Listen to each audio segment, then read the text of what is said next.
Tonight's matchup, the Queens of Clubs All-Stars versus the Queens of Hearts All-Stars. The stars are shining bright tonight inside of Mansfield Senior High School, where some of the best girls basketball players from Richland County and surrounding areas will compete in the first ever Queens of the Hardwood All-Star Basketball event. Good evening, folks, and welcome inside of Pete Henry Gym. My name is Brian Skowronski, joined tonight by Jesse Ryder. We'll also have Travis Berardi down, working the sidelines, and just an exciting night. Jesse, just when you think basketball season's over, we drag you right back in and we bring you some of the best players that we have in the entire community. Yeah, what an exciting time of basketball. You know, obviously March Madness going on with the collegiate sports, the high school basketball you think is pretty much done, but look out here. We've got a special night tonight. Queens of the Hardwood, so much in store tonight. It's going to be a lot of fun.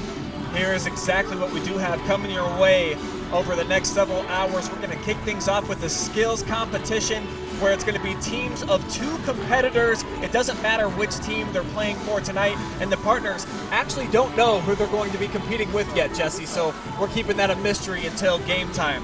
We'll follow that up with a 3-point shootout. We've got some knockdown shooters, some streaky shooters. We've got a couple of underdogs that are going to be participating as well. Also some big names and some girls that you think will probably be some favorites, including you saw right there, Miss Olivia Baker. And then we're going to cap things off, of course, with the All-Star game. Javar Hudgens of Mansfield Senior will be a coach on one side. Brian Davis from Mansfield Madison, the coach on the other side. It's going to be an exciting night of competition. Let's go ahead and meet tonight's competitors. We've got some sweet videos coming your way for just about everybody.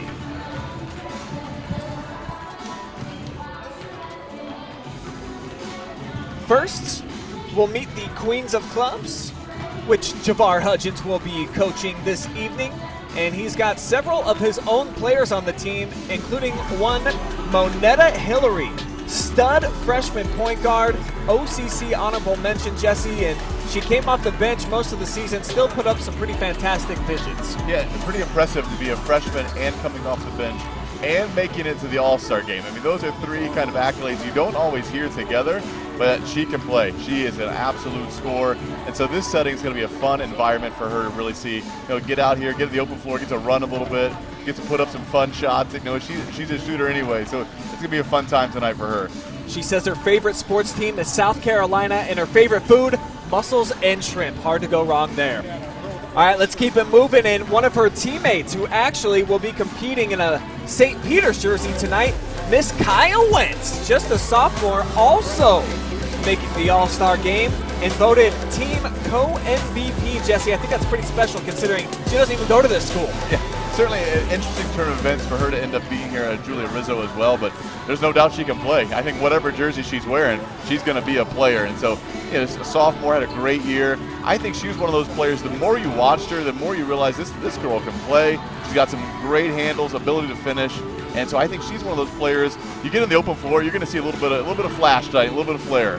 And if you catch her at home watching TV, it's probably going to be Paw Patrol, she says. That's her favorite show. All right, there is one Lexi Rush, another baby in the mix, a freshman from Galleon, who put on a superb performance pretty much all season long for the Tigers. MOAC honorable mention. You see the numbers, over 6 rebounds per game, scored 8 points per contest as well, so did quite a nice job as just a 9th grader. Yeah, certainly it's a young all-star game so far. When you're a rebounding machine and you get into an all-star game type setting, you're going to see a lot of players jacking up a lot of shots that may or may not go in. And so you're going to see those rebounding stats. They might be a little higher tonight than those 6 rebounds before. So we'll see how many she can get tonight. Lexi's favorite color is blue, and her favorite food, mashed potatoes. All right, let's move on. Madison Basilone, a 10th grader, keeping the baby theme going. And check her out, man. She had a phenomenal season. She's going to be competing for the Queen of Clubs, of course, tonight. How about 13 points per game, second team All-OCC? Yeah, she just what they call a stat stuffer. I mean, steals, rebounds, assists, and the points. Just does a little bit of everything. That's a player. She's going to figure out a way. Sometimes in All-Star games, it's hard to get the ball sometimes, but she's going to get the ball one way or another. Either it's rebounds, steals. She's going to make a play tonight. We're going to be excited to see it. Her favorite sports team, Ohio State. She also loves Vampire Diaries on the TV set. All right, how about an actual senior in the mix here? Let's check out Deja Sewell from Crestline, a 4-year varsity letter winner there. She's another one of those stat stuffers. She won't blow you away with any single category, but she does a lot pretty darn well. Yeah, it's going to be fun to see her in an environment like this where, she's going to be matched up with some of the best players in the area. So certainly coming from a program like Crestline, she's probably been the top player for a while there. And now to get her to see tonight compete, get out here with some of the big girls around the area who can really play, let's see what she can do. Speaking of big girls, her favorite movie, Grown Ups. How about that? She also loves cheesecake, and mint green is her favorite color. Let's move on and check out Natalie Perkins of Galleon. She's a junior, 3 years at the varsity level she has spent for the Tigers, second team all MOAC and D2 all District 6 honors. So she's a kid. She's got the recognition to go along with the points and the rebounds. Absolutely. You saw the Galleon must do really well on the offensive boards and defensive boards here. I think her teammate had 6. She had 9.7. So a lot of rebounds coming in from the Galleon squad tonight. This is the type of setting you're going to get your rebound. So if you know how to rebound, this is going to be a fun night for you. And she likes her stir fry. That's her favorite food. Grey's Anatomy, her favorite show. I already mentioned Olivia Baker once tonight from Shelby. She is a junior, a 3-year starter for the Whippets, and they've won 3 straight sectional championships with her playing. This easily has been her best season, 15 points per game. First team all MOAC honors, Jesse. And she can absolutely score the basketball, average around 15 points a game. That's a great average, and she can score in a variety of ways. She can shoot. She might be a lot of favorite for the 3-point contest, we'll see, but she can drive, she can get to the rim, so it's going to be, watching her figure out how to score tonight, it's going to be fun. She likes UConn's women's basketball, Grey's Anatomy as well on TV, and just loves chowing down on some pizza. I think maybe her top competition in the 3-point shootout is going to be another diaper dandy. How about Kirsten Bradley getting to play right here on her own surface? The leading scorer for Mansfield Senior as just a 9th grader, voted team MVP as well. And what I like most about her, we follow the Tigers' journey from start to finish. She started as about the third player off the bench. She finished the season as the girl they look to get all the points. Absolutely, and the green light is always on with her. There is not a shot she doesn't like. We've done some interviews with her. When she's open, she's kind of open. She's going to shoot that ball, so it doesn't matter. So what a setting tonight to watch her get to put some shots up. She's a big fan of the show All-American, likes the color red even though she plays in the orange and brown. One of her crosstown rivals is actually going to be her teammate tonight, Faith Kuhn, the junior from Madison, 2 years at the varsity level, and I believe she's the tallest player that we have competing tonight. She's listed at 6'2". I think she might even have grown a little bit since we measured her for that, Jesse. 9 points, almost 9 rebounds per contest. Yeah, that's kind of a fun stat. When you're the biggest player here, you know that. You get to see, well, what can we do then? If I'm going to be the biggest player here, how many touches can I get? How many rebounds can I get? If she can get to the block down low, I think she's going to find some easy buckets tonight. She loves her Ohio State Buckeyes, the Vampire Diaries, and the color purple. Finally, we'll round out the Queens of Clubs with Amani Mitchell, another St. Peter's girl that played for the TY Tigers this year. She's a 3-year varsity letter winner. And again, this is a girl, the stats might not blow you away, but she does a lot of little things pretty well. Yeah, this is the type of player you want on your team in an all-star game. Just kind of that hustle effort, kind of that aggressive defense, just making plays. Sometimes the all-star game, it's all about fun and offense, but also you need to play a little defense. I think she's going to be that tonight for the all-star team. Favorite color is red and loves some French fries. Her favorite food. Not pictured, we have Alexis Ripple, the 10th grader from Mansfield Christian, a 2-year letter winner. She puts up 8 points, 6 rebounds per contest, and was honorable mention Northwest District, second team in the NBC. She also loves pizza. But you know what, Jesse? Who doesn't? It's a great love food. Pizza, absolutely. All right, so that rounds out the entire roster for the Queen of Clubs. It's going to be coached by Javar Hudgens. Let's move on to the other side in the Queens of Hearts. They are going to be coached by Brian Davis here tonight as you take a look at the team photo for the Queen of Clubs. But we're moving on to Sophia Neese is going to be the junior point guard for Shelby, a 3-year starter for a heck of a program under Natalie Lance over there for the Lady Whippets. And she had what I would consider to be a breakout season. In her first couple of years, she was known as kind of an assist girl. She'd set up her teammates. Now she's a great scorer and even a pretty good rebounder, listed at only about 5'5". Yeah, her numerical stats are great. What's impressive is coming from a program like Shelby to be a 3-year starter as a junior. I mean, that is absolutely terrific. So she can play, no doubt about it. This will be fun to watch her tonight, get out and have a little fun. She can do a little bit of everything, so we'll see what her game brings tonight. She can also get down on some grilled cheese and tomato soup in her free time, loves the color red, and the TV show The Office. Let's move on. Hannah DeLong, one of the few seniors it seems like we have in tonight's game. She comes from Crestline, another player with 4 years at the varsity level, 9 points per game for her. Honorable mention ×2 in District 6. So she's been recognized for many years for her contributions to the Lady Dogs. Yeah, Crestline, a little bit out of the area here for a lot of the teams play the Crestline team. So it'll be fun to get them in the mix and kind of get to play, get some of the competition around here, see what they can do, match up with players they maybe not really get to see throughout the year. So we'll see what Hannah DeLong can do tonight. She loves her Ohio State Buckeyes along with Love and Basketball, her favorite movie. Let's check out Lizzie Hamler now from Lexington, a junior. 3 years varsity experience, listed at 5'9", and she was fun to hang out with at media day. She just has like a fun, good spirit. She was coached really well, I thought, in front of the green screen, did pretty much any pose that I asked her to do. Just an all-around great kid. Yeah, what's going to be fun about tonight is it's not necessarily like an East-South, Northwest conference. You've got Lexington against Lexington on opposite teams. It's going to be fun to see. You've been teammates for so long, and you want tonight? Let's match up. Let's see how we do against each other. Favorite color is green, and favorite food, fried chicken. Also, favorite movie, The Parent Trap. Classic. Whoa. Big fan. How old is that movie? Let's move on and check out Julia Rizzo, another senior from Mansfield St. Peter, suited up for the TY Tigers this year, and she's one of those kids you just love to root for. She missed her entire junior year due to a knee injury. She came back and played strong for a Tigers team that accomplished quite a bit. They hit some team accolades that they hadn't done in over a decade. Yeah, what's interesting is St. Pete's maybe the most represented team here, and then they They have are. a basketball team this year. So Julia Rizzo can play, so it's going to be a lot of fun to watch her tonight, get out and compete. I mean, she can do kind of both ends of the floor. She can rebound, she can score. She's a good defender. So it's going to be a good night for Julia.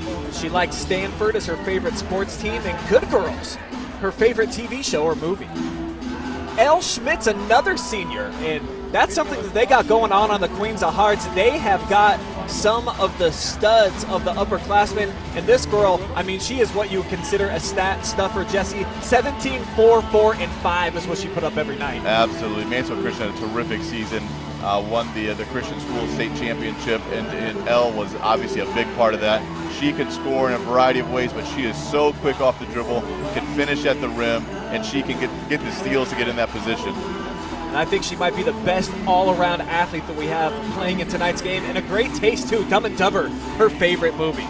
Another senior on the roster, Carly Pearson of Ontario, in my opinion, might be the best overall basketball player that's playing tonight. 15.5 points per contest, almost 5 rebounds, and she also has a lot of helpers, almost 4 assists per contest. Absolutely, she can play. This is going to could be the early night MVP pick. I don't know. She is an absolute player, so it's going to be fun to watch her tonight. And she was another one that was fun in front of the green screen, really had a good time, has a good sense of humor too. Grown Ups is her favorite movie. The last girl that we have video for, Erin Stevens, the junior from Plymouth, listed at 5'3". She's an academic honorable mention type of kid too, so does it on the court as well as in the classroom. Absolutely, that's a great accolade as well. So obviously Plymouth, I think the alone representation from Plymouth, so get to kind of represent the school and the community tonight here in the All-Star game. And not pictured tonight for them, we have Chesney Davis from Madison, who was actually the #1 overall pick. Her teammate at Madison, Carrie Eckenweiler, as well. Kaylee Friesen of Ashland. 3 seniors right there. They will be joined by a pair of Lucas sisters, Shelby Grover and Jamie Grover. And then we've got a girl who unfortunately got injured last night at a track meet, but she's going to play a little bit of water girl for us here tonight. How about Haley Baker from Shelby? This is another dynamite player, part of that Baker duo, along with Olivia, who wanted to participate tonight, but unfortunately, like I said, got hurt, but she's going to be passing out some drinks. Hey, she gets to be here, have some of the fun. Obviously, you know she wants to compete. An unfortunate track injury, and then hopefully she gets to come back and at least finish her track season then. All right, guys, we're going to go ahead and take a quick timeout. And when we come back, we will kick things off with the skills competition, so you'll find out who's got the best skill set, and they don't even know who they're participating with. That's all on the way next.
Hi, I'm Josh with Scout Construction, proud sponsor of local teams and athletes. Check out your favorite local sports right here on the OH Report.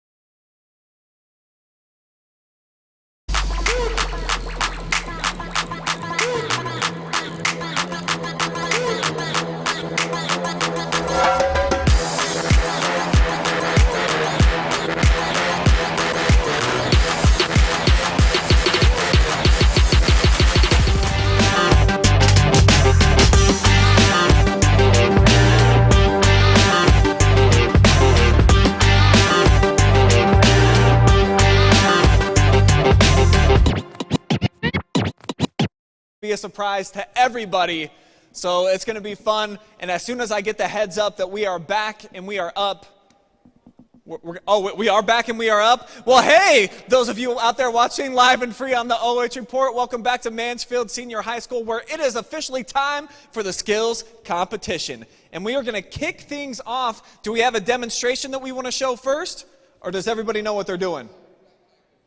Okay, let's go ahead and get a quick demonstration. Kaya Wentz, I believe, is going to be our model for this. Kaya, who you just met, a sophomore at Mansfield St. Peter's, participated for Mansfield Senior this year. Go ahead, Kaya. Let's check it out. So you're going to do a quick closeout, maybe with a little bit more enthusiasm. I like the big smile, though. Get some defensive slides going. They're going to pick up the basketball. Dribble between the cones. And you're going to have a teammate. Get a pass. They're going to pull up from the elbow,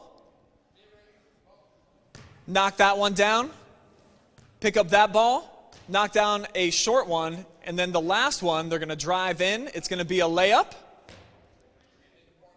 And then their partner will start, and they'll come back the other way and do the exact same thing. Kaya, since you're up and you're warm, how about you? And Lexi Rush is going to be your partner. Where's Lexi at?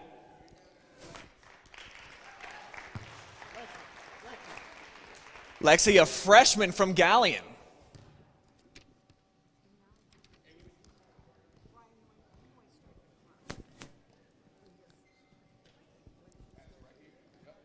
I'll say go.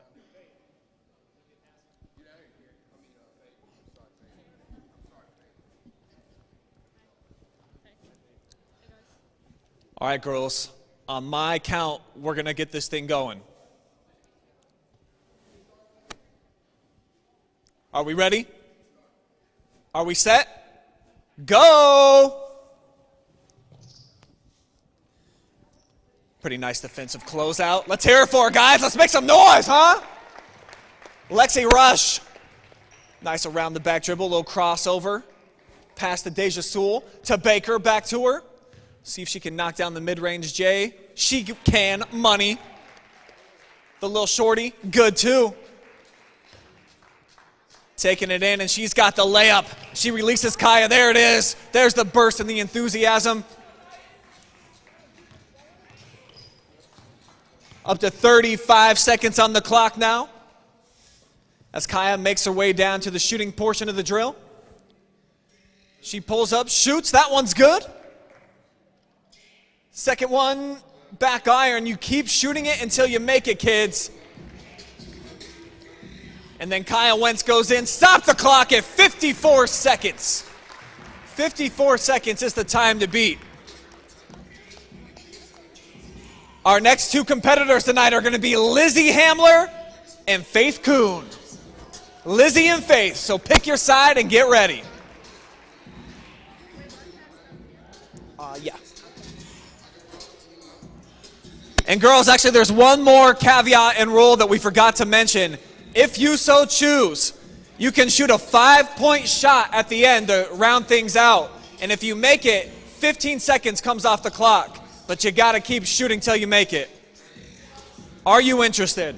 No go? All right. On your marks. Get set. Go.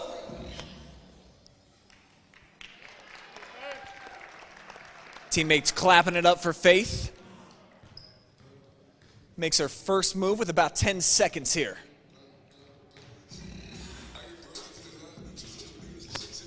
Kuhn pulls up for the J, knocks it down, no problem. Her coach, Brian Davis, here tonight. What do you think about the skill set for your big? 25 seconds, that's awesome. So it looks like they got a little bit of a lead here going into the second girl. Here comes the passes. It's all going to come down to the shots. Lizzie can't make the first. Hamler drills the second. Second one is good. And she's going to go in for the layup. That's going to put them in second place at 57 seconds officially. All right, let's see. Amani Mitchell along with Kaylee Friesen. Can we get Kaylee and Amani up?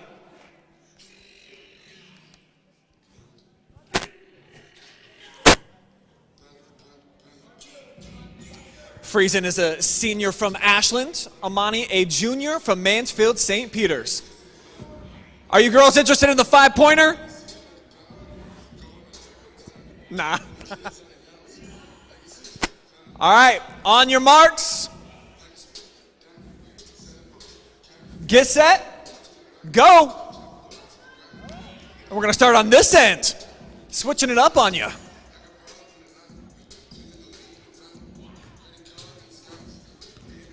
Now, Coach, you had to go against Amani during the regular season. What can you tell me about this player? She's tough inside. She's hard to guard and only getting better. She misses the first jumper, though, chased down by her teammate, Kirsten Bradley. Second one comes up short as well. Mitchell struggling a little bit with the mid-range J. Clock now up to 35 seconds as she pulls the trigger. Pressure might be getting to her, but no, she drills it. And now the bunny is good. Now she just got to hit that layup. Kaylee's got to do this in about 4 seconds. Let's see how fast she can go. Friesen, another player that you know a little bit about. What can you tell us, Coach? Well, we're kind of happy to see her go. She's been a great player for 3 years. We didn't get to play her this year, but we were talking a little bit, and she told me she learned how to shoot a three-pointer this year. So that would have been something else we would have had to guard. Knocks down the first attempt, looking to make the short one. And that is with a huge ball, folks, so it's a little bit more challenging of a shot than it may look on your TV set. And then she goes in, and the layup is good at $127. They are in third place right now. Next up, we've got Manetta Hillary and Deja Sewell, a TY Tiger and a Crestline Bulldog. So we'll need another passer over on that side to fill in, please.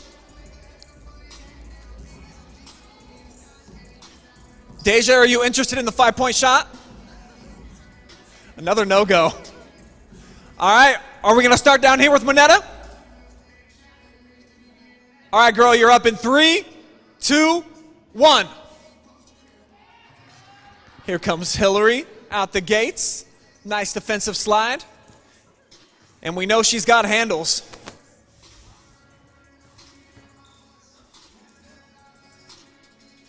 Hillary makes a move, comes up to the elbow. Jumper just a bit too strong, but right back to her. Knocks that one down, now with the huge ball. Almost at 30 seconds as it falls for Manetta. Deja standing by, and here she goes. Look at the burst here from Deja Sewell. So fast she lost her footing.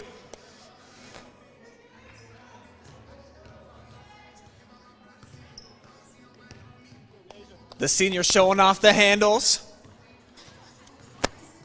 See if she's got the jump shot to match. That one rims out on her. That one missed as well. Deja on her third attempt. And that one somehow won't go. Deja finds the bottom there. The big ball on the first try. And she'll coast in for the layup. Good for third place right now.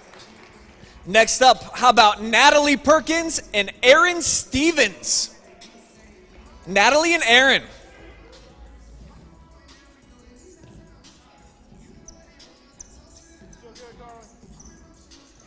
So we've got a Galleon Tiger and a member of the Plymouth Big Red. 5-pointer, are you guys interested? Nah, okay. All right, we're gonna start down here. All right, 3, 2, 1, go.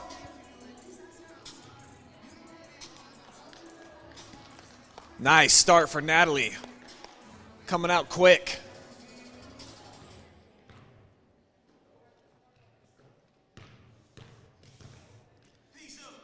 And this is what it really boils down to. Can you make these jump shots in a timely fashion? This is where the time really starts to add up. 3 attempts on the first, second one elected to go glass. Gets that one to drop. And now that is good. 35 seconds and she unleashes her teammate. Aaron's got the basketball. By the first cone, by the second. Zipping right along here. Jumper is good. Trying to make up some time.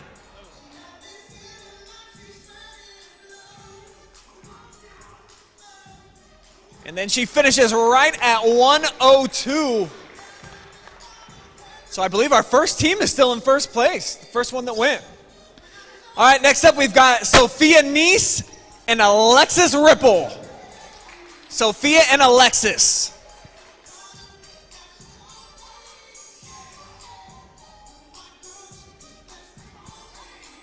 Sophia, are you interested in the 5-point shot? No dice again. All right, we're going to start down here.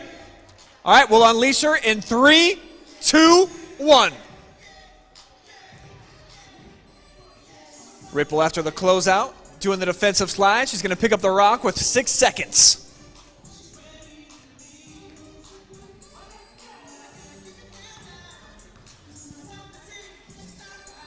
First jumper comes up short, and I'm just seeing what my partner, Travis Berardi, is doing, just sitting over here.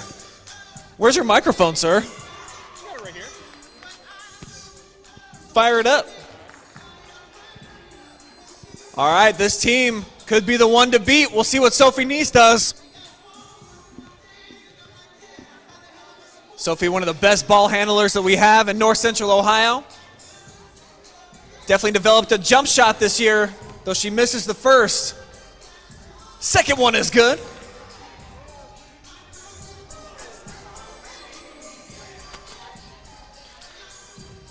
Now Sophie's gonna finish, maybe just under a minute. Maybe not. The first to miss a layup tonight, Sophie Neese falling apart at the end, but she makes good at 107.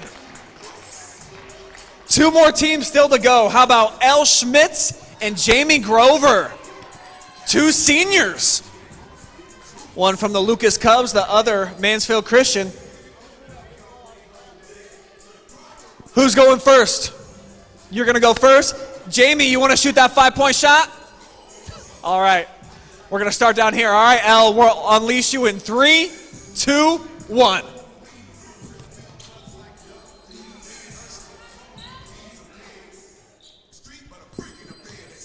Schmitz doesn't do any of the cone work. That looks like a bunch of violations. Tag that on the total. Coach, did you tell her to do that? I'll have to ask Coach Smith. Coach, what do you think? Speeds up the time.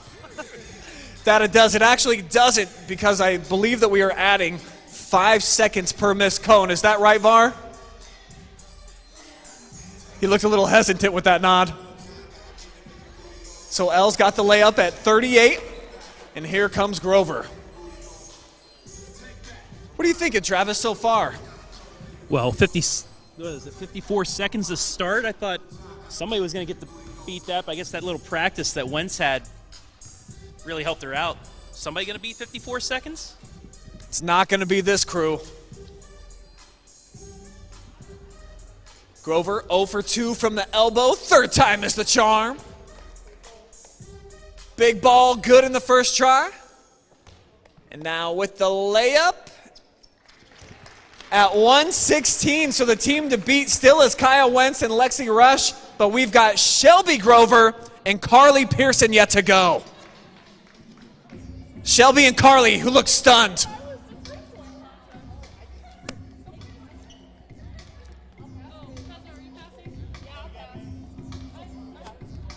So this is a shock to Carly competing in this event. Maybe it'll motivate her, Travis. Well, I think the speed that both of these two have, they're the best chance to beat this. Are we starting down here? All right, the sophomore from Lucas. You can go in 3, 2, 1. Oh, and she jumps the gun. We've got some cheaters on this side, but that's okay. We'll let it slide. So Grover picks it up at 5 seconds instead of the normal 6 because, well, a little bit of a head start, Travis.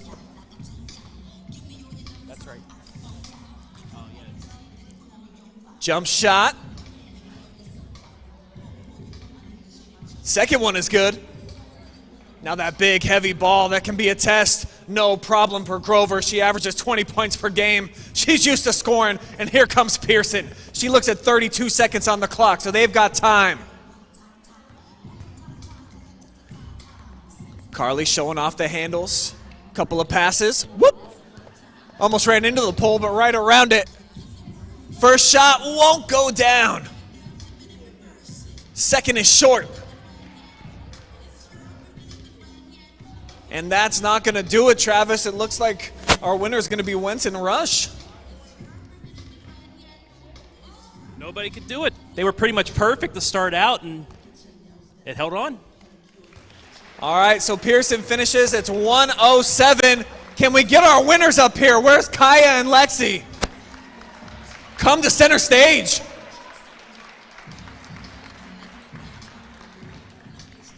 Now, Kaya, what kind of advantage do you think you had playing on your home surface tonight? Did that factor in at all? Yes.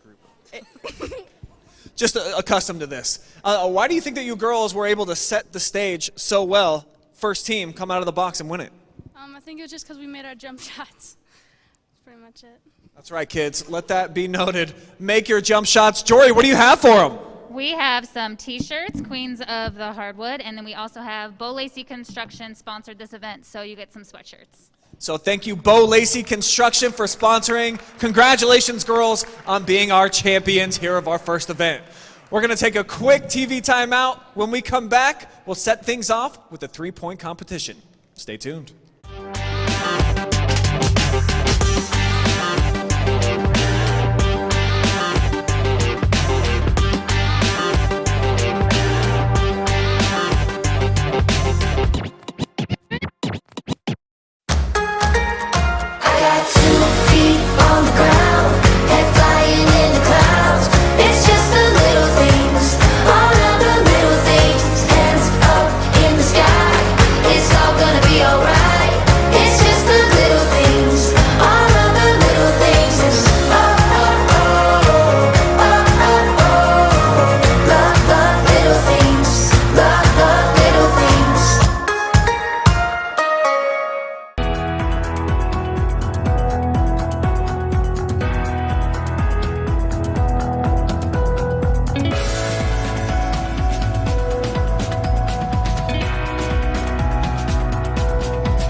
Hi, I'm Josh with Scout Construction, proud sponsor of local teams and athletes.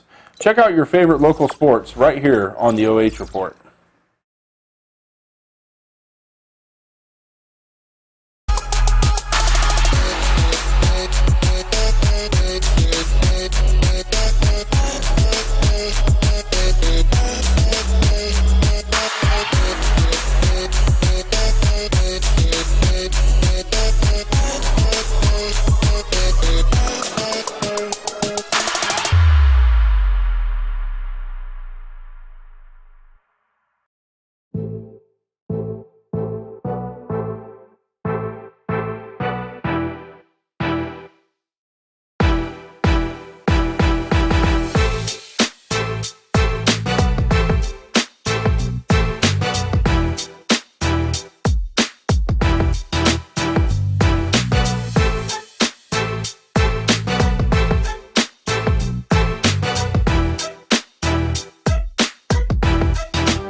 We are back here at the Queens of the Hardwood Girls All-Star Game, and we are just about to get underway with the three-point competition. We just finished up the skills contest, and now it's time for the three-point shootout. So let's send it down to Brian on the court. Brian.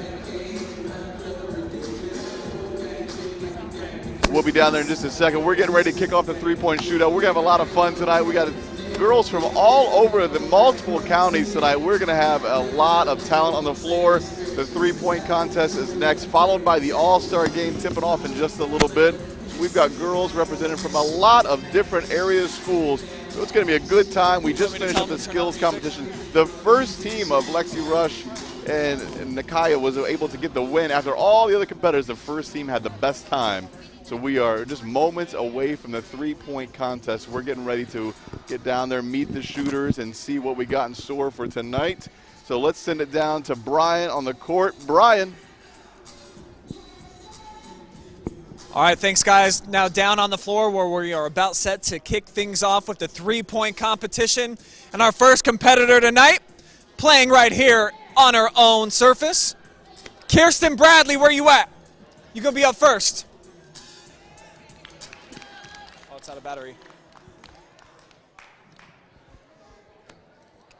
Kirsten, a knockdown shooter for the Lady Tigers this season, just a freshman, but led them in scoring.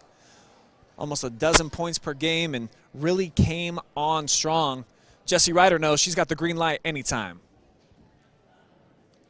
That's right, Brian. The green light is on. There is never a shot she does not like. So it's a little bit different in three-point contests. You're kind of a set shot, just pull it off a rack rather than receive it off the pass or off the dribble.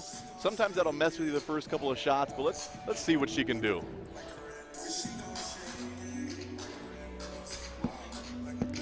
All right, guys, so this is how it's going to work. We're going to put 60 seconds on the clock. You're going to try to shoot all 25 balls as you work your way around the perimeter. Make as many as you can. Kirsten, are you ready? All right, here we go in 3, 2, 1, fire. Bradley starts 0 for 2, make it 0 for 3. Short with a couple, long, and then she drills the last one. Back-to-back makes for Kirsten. Make it 3 now. Bradley still has 1 ball left on that rack. Can't make the most of it. She's about halfway through her time and about halfway through her total shots, so she's right in line with where she needs to be. Though I bet she wishes she'd have a few more makes. That is her 4th. Bradley from the deep wing now. Having no success from this spot until the last one. Kirsten with 6. 7. One more shot. Can she get it off before the horn? She cannot.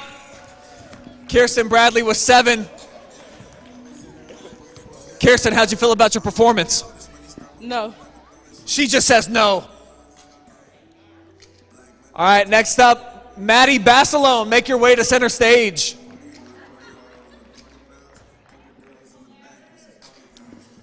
Maddie will be competing out of Lexington. Slow down just a little bit, the clock.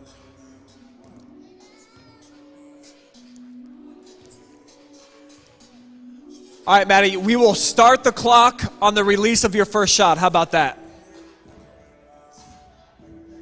Here we go. A little bit deep with the first couple, maybe a little bit of nerves for the youngster. First rack, not too kind to Basilone. She gets her first make. She's a streaky shooter. That's 3 in a row, folks. Now from straight away. I see, Coach C, not much rotation on the shot. What's your thoughts on this? She just got to find her rhythm. Find her rhythm. It's coming. Stuck on 3 makes. There's number 4. 5 for Basilone, closing in now on Kirsten Bradley, who's in the clubhouse right now with 7. She needs to make at least 2 to tie for first. She's down to her last 3 shots. Needs these both. And at the horn, Maddie Basilone finishes with 5. Good for second place right now. Next up, Olivia Baker from Shelby. I think this is a lot of people's favorite to win tonight's event.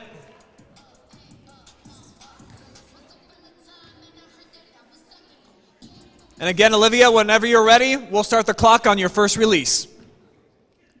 And there it is. Look at the beautiful rotation, and I believe the first to make it from that initial rack. She's got 2 of 3. 3 of 4. Bang! You see why she's the favorite tonight, folks. 4 from the first rack.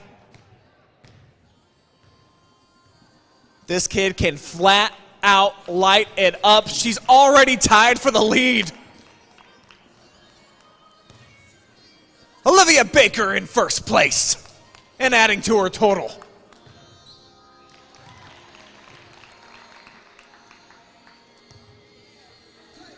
Baker at double figures, now at 11. Looking for a dozen as she heads to her final rack. Down to 15 seconds, 5 balls left. 14, 15, 16, Olivia Baker with 5 seconds on the clock too. Olivia, if we can steal you real quick. Just how did that overall experience and feel, how did it feel for you out there? It felt good. It felt good. That's all we need from her. So we will have the first initial round, and then the top 2 will advance to the championship, just so you guys know. So Kirsten, you're not out of it just yet.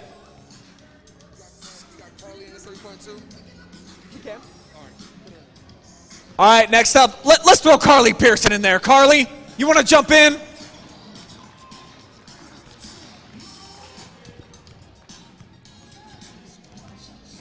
All right, Pearson, we're ready when you are. Let's go. Splits the first 2. And Pearson makes 2 of 5 in the first rack.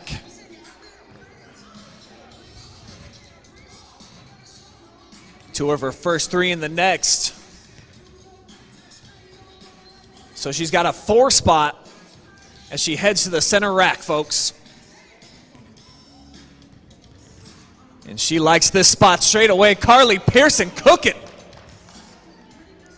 Tied for second right now with Bradley. Just needs one more make to overtake her. Can't do it though, an empty rack there on the 4th. Gonna have to do some work from the corner, and she will.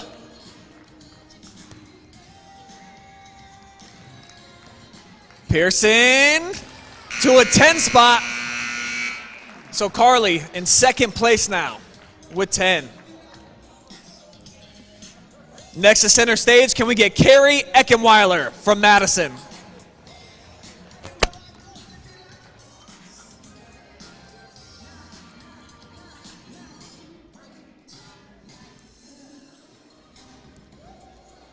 Whenever you want to go, Carrie, we're ready for you.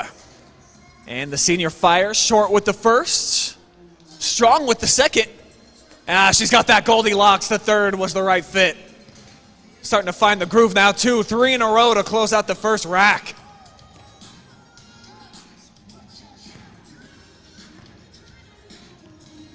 Cooling off a bit though here in rack number 2, goes empty on those 5.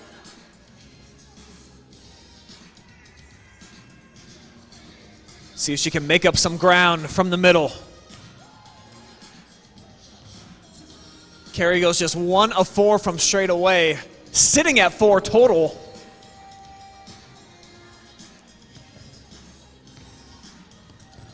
Looking for make number 6 to close it out.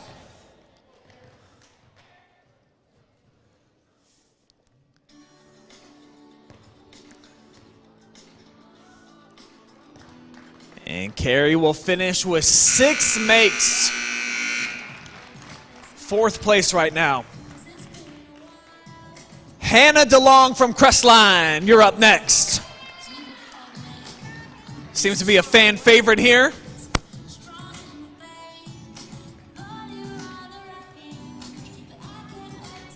Here's the senior DeLong. Whenever you're ready, girl, fire away. And there goes Hannah, misses her first. Oh, for her first 4. We'll see if she can settle in, folks, as she moves on to rack number 2. There's the first make for DeLong. See if this can spark her a little bit.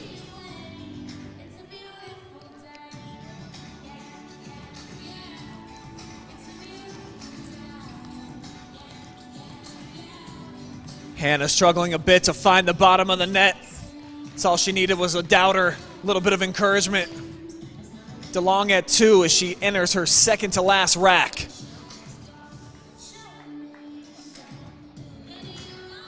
She's got 2 of these. Looking to drill the last one. Can't do it. Running out of time, though. Down to 4 seconds, Hannah. 2 balls left, and she'll get that one off at the horn. Gives her 5. Chesney Davis, the first overall pick in the draft, will be up next.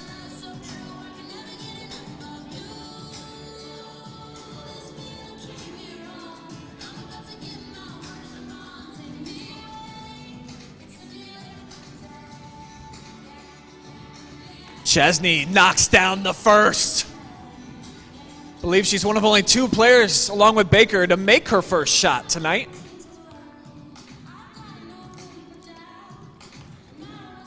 Chesney named an All-Ohioan in Division I this season.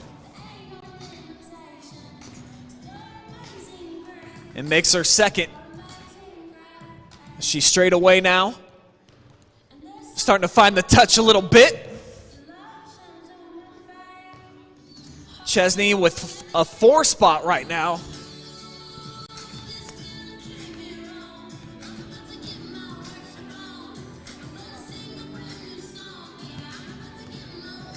And Davis comes up empty in that last rack.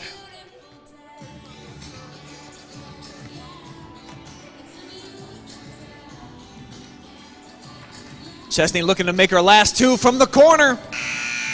And she will finish with 5. Just 1 competitor left. Julia Rizzo, you're up.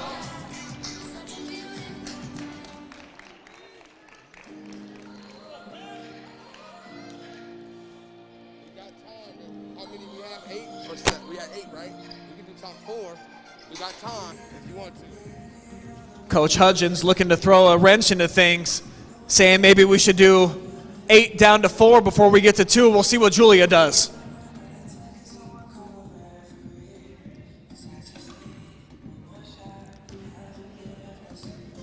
Julia, a versatile shooter that you know pretty well. Hudgens, where do you think she's going to factor into the equation?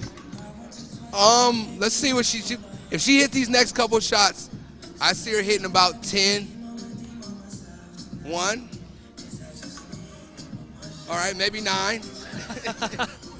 We'll see. She's sitting on 3 right now as she's getting to straight away. Makes the first, the second one halfway home. Wouldn't go down for her. And she drains the last. So Rizzo with a 5 spot. 6.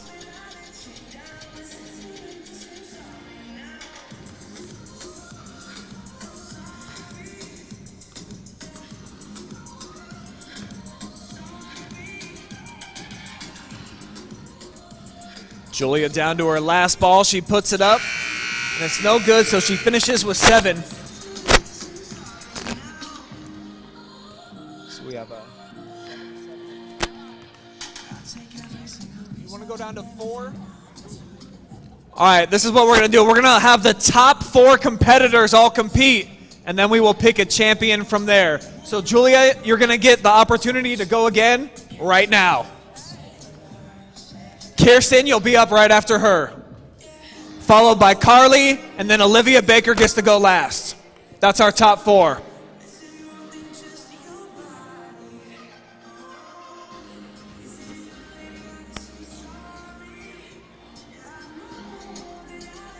So here's round 2 for Julia Rizzo, making it into our makeshift finals. Gets her first make and goes 1 for 5 on the first rack. Rims out on Julia.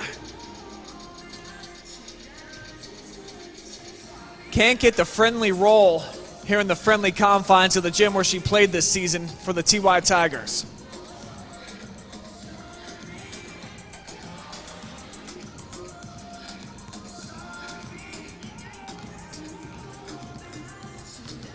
Rizzo on to rack number 4 now, just with a 2 spot on the board.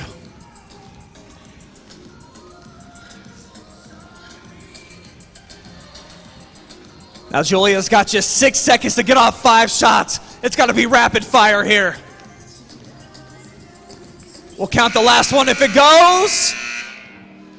So Julia with 2. And she said she was tired from having to go back to back. Can understand that. So her teammate from this season, Kirsten Bradley, will be up next. I see her pops is in the building, cheering her on, Maurice.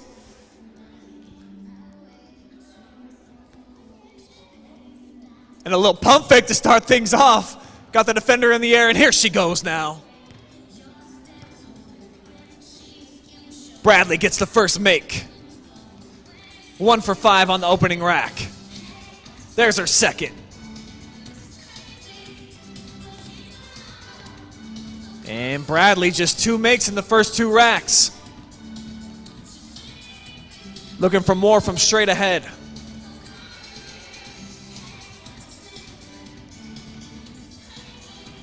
Two in a row for Kirsten Bradley. Looking to turn things up a notch as she heads down the home stretch. Finds her 5th. Looking for the 6th. And she's got 12 seconds for the final rack. Drains the first. Clobbers the second. Third one's good as well. 4 straight for Bradley. Closing out with a fury, 4 for 5. She's got 9 makes here in round number 2. See if Pearson can put some pressure on her. Carly, one of only 2 players to end up in double figures in that first round.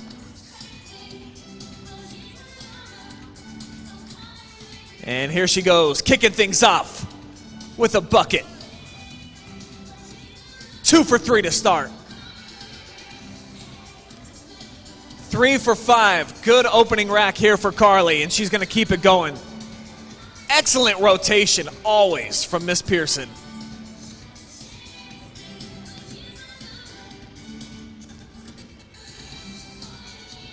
So only 3 away from tying for the lead. Now just 2. Carly's got 8.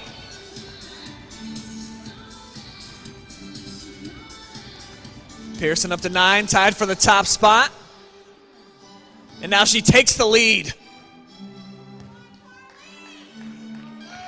Let's hear it for her, folks. Give her some motivation here over these last few. This corner is the hot spot. Carly Pearson makes her last one. So she's got 14. All right, Carly, putting a little bit of heat here on Olivia. You think 14's going to hold up? I hope so. All right, we're about to find out. The last competitor, Olivia Baker, dropped, I believe, what, a 15 spot in the first round. We'll see what she does here.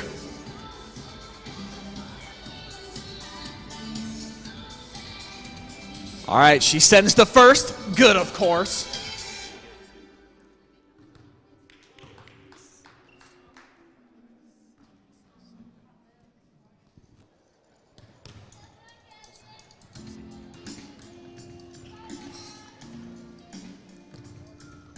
All right, Baker heads to center with 4 makes so far.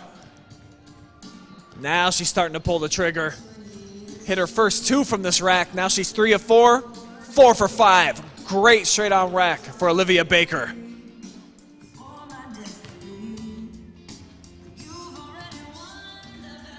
She's up to 10, make it 11. She needs 3 to tie Carly, 4 for the win. Baker needs 1 more to force overtime. She will. This is for the win. Baker cashes it in. Olivia Baker with ice water in her veins. It's going to be your Queens of the Hardwood champion. Olivia, come on over here. Congratulations, big performance. And how about Coach over here cheering you on? Just tell me about that last rack. You had to make 4 of them for the championship, and you did it. What was that experience like for you? I was getting nervous because I wasn't making any, so I was like, oh my gosh. I knew my last shot was the one to win it, so all the adrenaline was pumping. And tell me about being the favorite coming into this event and then kind of holding true to that standard and winning it. What does that feel like to you as the player? Well, it was a lot of pressure knowing that, but I mean, it feels good because everyone knows that has trust in me and stuff, so it feels good to finally like prove it and stuff. Well, you definitely proved it here tonight. Proved it enough to get a $10 gift card to Subway along with a t-shirt. If you'll hold that up for us, Olivia. Your Queens of the Hardwood 2021 three-point shootout champion, Olivia Baker. Congratulations.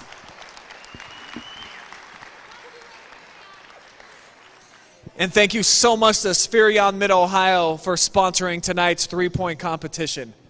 Fantastic sponsor. We're going to throw it to one more break. When we come back, we'll get ready for player introductions and, of course, the All-Star Game. Stay tuned.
Hi, I'm Josh with Scout Construction, proud sponsor of local teams and athletes. Check out your favorite local sports right here on the OH.Report.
of Clubs All-Stars versus the Queens of Hearts All-Stars.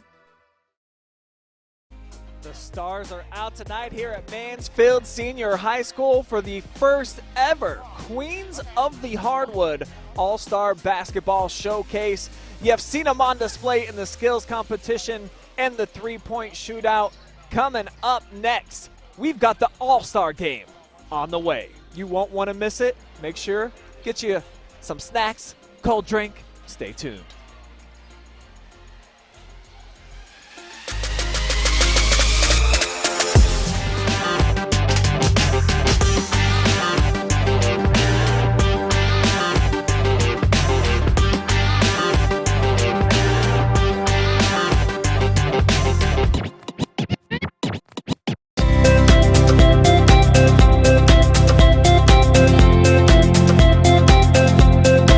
Hi, I'm Josh with Scout Construction, proud sponsor of local teams and athletes. Check out your favorite local sports right here on the OH.Report.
We are back inside of Pete Henry Gymnasium for the first ever Queens of the Hardwood All-Star Showcase. The top girls basketball athletes from right here in Richland County and surrounding areas are all on display here tonight. I'm Brian Skowronski along with Jesse Ryder. And we've also got Travis Berardi down on the floor. He's got one of our head coaches, Javar Hudgens, with him now. I'm joined on the court by the Queen of Clubs head coach, Mansfield Senior head coach Javar Hudgens. Coach, you went young with the draft. Tell me your draft strategy a couple nights ago.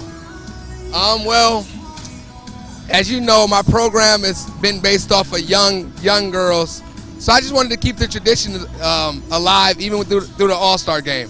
I got the draft freshmen and sophomores, so I'm going to stand behind these freshmen and these sophomores. And we're going to take the seniors down. Bold statement to start out. I like it. You guys tried doing this event last year. COVID, really screwed things up for that, but we're back here this year. We're getting it going. How important is it to showcase these girls, especially in Richland County and the surrounding areas? Man, it's very important because we don't have anything for the girls in this area. We do the News Journal All-Star Game, the 42nd year of that with the boys. So it's about, it's time I think we do give Richland County a girls All-Star Game and do it traditionally. Keep doing it, make it an annual thing, and hopefully we can get to the 42nd Queens of the Hardwood. Coming back to the game, do you have any secrets, any special game plans for today? We're starting with a 5-point shot, and then we're going right into a 4-point shot. So we're looking to take a 9-point lead, and then I have a secret weapon that I'm not going to tell you guys about. Coach Hudgens looking for the knockout punch early on. I'll send it back up to you, boys. All right, thanks, Travis and Javar, and I'm really glad that he set us up for that pretty perfectly because we were about to explain there are 4- and 5-point shots on both ends of the court. You can see the 4-pointer is about NBA range. The 5-pointer a little bit closer to half court, Jesse. So if he's coming out looking for a 9-point lead, his girls better be able to knock it down from long range. Well, absolutely. And we talked earlier about that green light being on. I think for Coach Hudgens in this All-Star game, the green light is going to be on. If you've got a semi-open shot, I think you're going to get the green light to take that. And with the 4 and the 5-pointer, you're going to be open. No one's going to guard at half court right now. So you're going to get some interesting near half court shots tonight. So this 4 and 5-point shot is going to stretch the game out a little bit. We'll see if anybody's got the confidence to take the shot and then the ability to make the shot as well. Well, I think probably Kirsten Bradley certainly would have the confidence to do it. She likes to pull up from anywhere. And then our 3-point champion, Olivia Baker, does play for the Queen of Clubs team. So maybe look for those two to come out and try to knock down some long-range Jays. Over on the other side for the Queens of Hearts, it's a little bit different style of roster. A lot of veterans on the squad. Here's a gentleman who drafted the team, head coach Brian Davis. Back down here on the court with Coach Brian Davis of the Queen of Hearts and Madison High School. First off, Chesney, your #1 pick. On a personal note, how cool is it to be able to coach your daughter one final time? Oh, it's awesome. Just after all the time we spent together, all these years, elementary, middle, high school, and all to see it come to an end tonight. It's emotional. It's good, though, to have one more opportunity. During the draft, you saw Coach Hudgens start going young early on. You were able to get all these veterans. Just tell me about your draft strategy throughout that night. Oh, you hit it right on. We just have so much talent. The girls that have played 4 years, and so much you learn over those extra years, and these youngins over here. 4 and 5-point numbers out here, the shots. Coach Hudgens says he's going to utilize it. Are you guys going to utilize the 4 and 5-point attempts? Well, I didn't really hear the whole story, if it's the whole game or just the last 2 minutes, but I'm sure we'll work something up. And any other game plan, any secret weapons you have in here, any game plan you have against Coach Hudgens and his young squad? Well, I don't want to give it all away, but some of our rotations here, we may go small on him a couple times and get up and pressure a little bit. We'll see what happens. Looks like Coach Davis wants to run a little bit. We'll see here coming up in a couple of minutes. Send it back up to you boys for the introductions. All right, thank you, Travis. And speaking of introductions, that's actually going to be my job, Jesse, so I got to run down back onto the floor. We'll let you take it away for the next couple of minutes. All right, we have got a fun evening tonight. We just finished up the 3-point shootout. The warm-ups are just about done. They're headed to the bench now, getting the jerseys ready. This is such a fun atmosphere tonight. Just having girls from all over the area getting to compete against each other. One of the cool things about this tournament is you've got teammates or maybe even former teammates on opposing teams tonight. I know we've got some Mansfield Christian girls that were split up, some Lexington girls that were split up, and then even the Mansfield Senior St. Pete's girls all coming in on some different teams as well. But the obvious thing you heard both coaches mention was the youth against the experience. Coach Hudgens definitely went young, lots of freshmen, lots of sophomores on his lineup. Only two seniors on his lineup. Well, Coach Davis certainly took the opposite way, and he went with the veterans. And so we'll get a chance to see which one pays off in an All-Star Game Classic. We're going to be tipping off soon. We're going to start introductions in just a few minutes. You heard both coaches allude to it. There is a 4-point shot and a 5-point shot on the court tonight. So you can see the blue 4-point at one end, pink 4-point at the other end, and then red and brown on the opposite side, just a little bit deeper right around the Tiger head. So we're going to get some long-range shots in tonight. A lot of fun basketball in store for you in just a few minutes. A lot of three-point shooting, I'm guessing, from both sides. Maybe a little bit full-court press. Coach Davis might have been alluding to that as well. And then Coach Hudgens has a secret, he said. So we're going to see what his secret is. Is it a full-court press? Is it going small? Is it just continually shooting that 5-point shot, which is quite possible with Coach Hudgens. Get a lot of points in a hurry. So it's going to be a lot of fun. We're moments away from getting things tipped off here. We're going to do player introductions with Brian in just a few minutes. Just a fun atmosphere. Got a good crowd here of parents and grandparents and siblings and cousins coming out to support tonight. A lot of people just excited to watch one final game for some of these girls in high school basketball. And then for some, this might be the first of many all-star games. So we're going to get ready. We're going to send it down to Brian, and he is going to lead the way in player introductions right now. All right, thank you guys. Once again, appreciate everybody coming out for this first annual event. We are going to make this happen every single year. So these are the girls that are going to lay the foundation for years to come, spark some dreams and some interest for some other up-and-coming basketball players. And I think it's also really cool that we have a lot of young players that are participating here tonight. Let's meet them all. Beginning with the Queens of Clubs. Your first All-Star is a second-team All-Mid-Buckeye Conference performer who was named Defensive MVP of her squad 4 years in a row, earning District 6 Honorable Mention honors this season for averaging 8 points, 5 rebounds, 3 assists, and 2.5 steals per game. Let's hear it for Crestline senior guard, Deja Sewell. In her first season as a high school player, this girl was named Team MVP, along with earning first team All-OCC honors and honorable mention in the D2 Northwest District. She averaged 11 points, 6 boards, 2 assists, and 1 steal per game. It's Mansfield senior freshman Kirsten Berardi. Our next athlete put up nearly 8 points, 4 assists, 2 rebounds, and 2 steals per game, earning OCC Honorable Mention honors. She helped lead her team to their best conference finish in nearly 20 years as a rookie to the varsity level. Let's hear it for Mansfield senior freshman Monetta Hillary. Our next competitor is a 3-year varsity letter winner who was named OCC Honorable Mention for scoring 6.3 points while grabbing 5 rebounds and blocking nearly 3 shots per game. From Mansfield St. Peter's, it's junior forward Amani Mitchell. Up next is a co-MVP of her squad, despite not even attending the school that she played for. She made the D2 Northwest District Honorable Mention team, earning second team All-OCC honors after scoring 10 points, collecting 5 boards, handing out 4 assists, and nearly 5 steals per outing. It's Mansfield St. Peter sophomore point guard Kaya Wentz.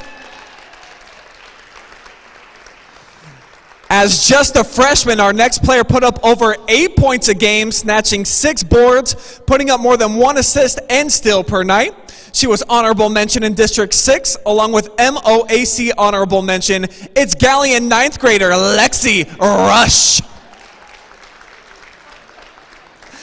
Our next All-Star was the first player picked by her team. She's an All-Ohioan, named Special Mention in Division II, earning first team All-MOAC honors for a second year in a row, and first team Northwest District.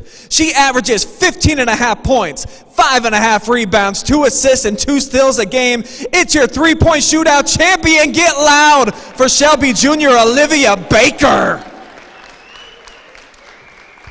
Our next queen of the Hardwood is a second team All-District 6 and MOAC performer who scored more than 10 points a game, collecting nearly 10 rebounds per game as well, and a steal too. She was D2 Honorable Mention Northwest District. From the Galleon Tigers, it's junior Natalie Perkins. Your next All-Star was part of one of the best seasons in school history, averaging 8 points, 6 rebounds, 5 assists, and 3 steals per game. She earned honorable mention Northwest District honors in D4, was a second-team Mid-Buckeye Conference performer, earning a varsity letter in each of her 2 seasons. Let's hear it for Mansfield Christian sophomore, Alexis Ripple. The next competitor is a powerful force standing at 6 foot 2 inches tall. She scored 9 points and pulled down nearly 9 rebounds a game, handing out 2 assists and collecting 2 steals. She was second team All-District in Division I, honorable mention in the OCC, as well as the Northwest District. From Madison Comprehensive, it's junior Faith Kuhn. And now standing at 5'3". Our next All-Star averaged 13 points, 3 rebounds, 4 steals, and 2 assists per game this season, earning second-team All-OCC honors. She also made honorable mention All-District 6 and Northwest District for the second straight year. Lexington sophomore Maddie Basilone. And your coach for the Queen of Clubs, in just his second season as a varsity head coach, earned Coach of the Year honors in the Ohio Cardinal Conference while leading his team to the program's first sectional championship in 11 seasons. He may be shorter than most of his players, but he makes up for it with non-stop energy. How about Javar Hudgens, everybody? That's the Queen of Clubs. Now let's meet the Queens of Hearts. Our first All-Star representative for the Queen of Hearts is a versatile 5'8" wing who was named All-Ohio third team this season in Division I, scoring nearly 16 points, collecting 5 boards and 4 steals per game while dishing out over 4 assists and blocking 2 shots. She was a Northwest District first-team selection each of the last 2 years, as well as a first-team All-OCC performer. She was also a member of the state championship soccer team this season from the Madison Lady Rams, the first pick in the draft, senior Chesney Davis. Back up toward the speakers where the mic has reception. Our next competitor was named first team All-District 6 in Division I, averaging nearly 13 points, 8 rebounds, 2.5 assists, and 2.5 steals per game. She stands at 5'10" as a member of the second team all-conference unit in the OCC and is also a state champion on the soccer pitch. Let's hear it for Madison senior Carrie Eckenweiler. Next up is an honorable mention All-OCC performer this year, scoring 6.5 points while grabbing 4.5 rebounds, dishing out more than 3 assists per game while collecting nearly 2 steals. She's a 5'9" forward from Lexington. Clap it up for junior Lizzie Hamler. The next player representing the Queens of Hearts owns her school's record for most assists in a game. She was named Offensive MVP for her squad, as well as All Northwest District Honorable Mention and District 6 Honorable Mention for a second straight year. She averages 9 points, 4.5 boards, 2.5 assists, 1.5 steals per contest. A senior guard from the Crestline Lady Dogs. Make some noise for Hannah DeLong. I hear those barks. Woof. Let's move on to a 3-year starter for a team that's collected 3 straight sectional titles and 3 straight conference crowns. She was first team All-MOAC, first team District 6 in D2, as well as honorable mention All-Ohio, averaging nearly 12 points, 6 rebounds, more than 4 assists, 2.5 steals per night.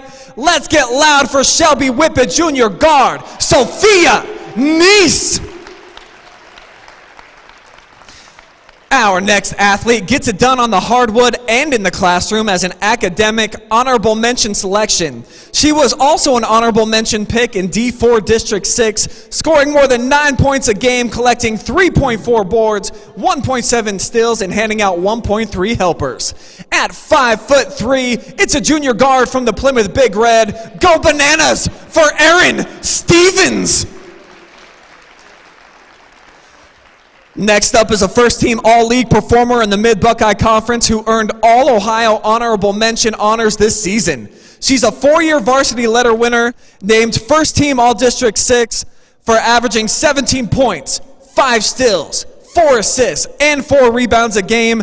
Get up and get loud for Mansfield Christian senior guard, L. Schmitz.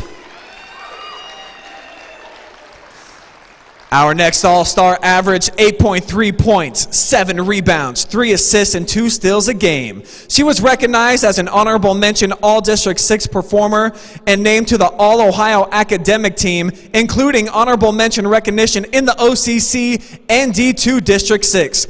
Hailing from Mansfield Senior by way of St. Peter's, let's hear it for Julia Rizzo. Next up is a 3-time first-team All-MOAC selection named third-team All-Northwest District and first-team All-District 6 in D2 this year. She put up 15.5 points, 4.8 boards, 3.7 assists, and 2.7 steals per contest as a senior standout from the Ontario Lady Warriors. It's Carly Pearson.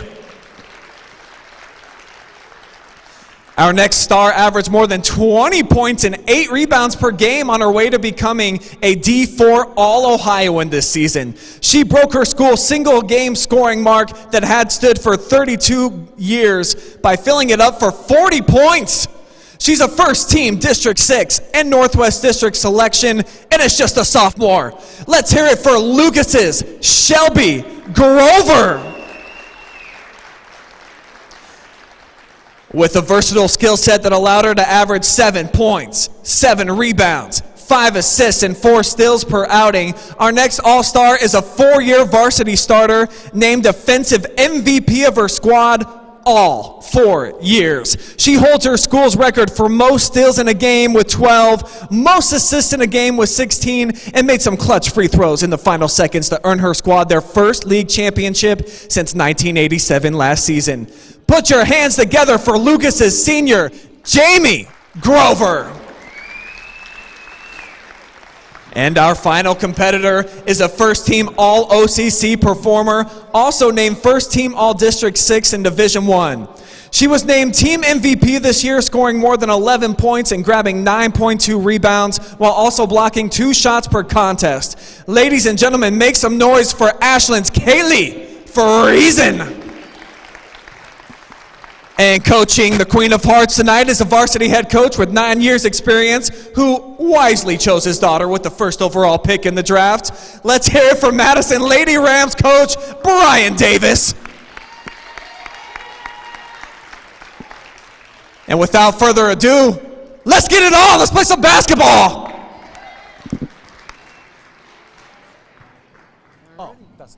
Wait, are you going to use this? We are just moments away from tipping off. It's going to be a lot of fun tonight. You got to meet all the players tonight. We're going to meet the starters here in just a moment. But what a great night of basketball. You got to see all the players, the schools, the communities represented. So we are looking forward to just a fun night. Make sure you're following along on Fan Zone. Let us know where you're watching from, who you're rooting for, what school you're supporting. And I think, if I'm not mistaken, I think we're giving away some prizes tonight as well. So make sure you're tuning in, you're paying attention, and we're going to have a good time. So let's go ahead and take a look at the starters for tonight's matchup. Here you can see for the Queen of Hearts, Chesney Davis, Carrie Eckenweiler, Sophia Neese, L. Schmitz, and Shelby Grover. So we got Madison, Shelby, Mansfield Christian, and Lucas represented. And then for the Queens of Clubs, Olivia Baker, Kirsten Bradley, Kaya Wentz, Natalie Perkins, and Faith Kuhn.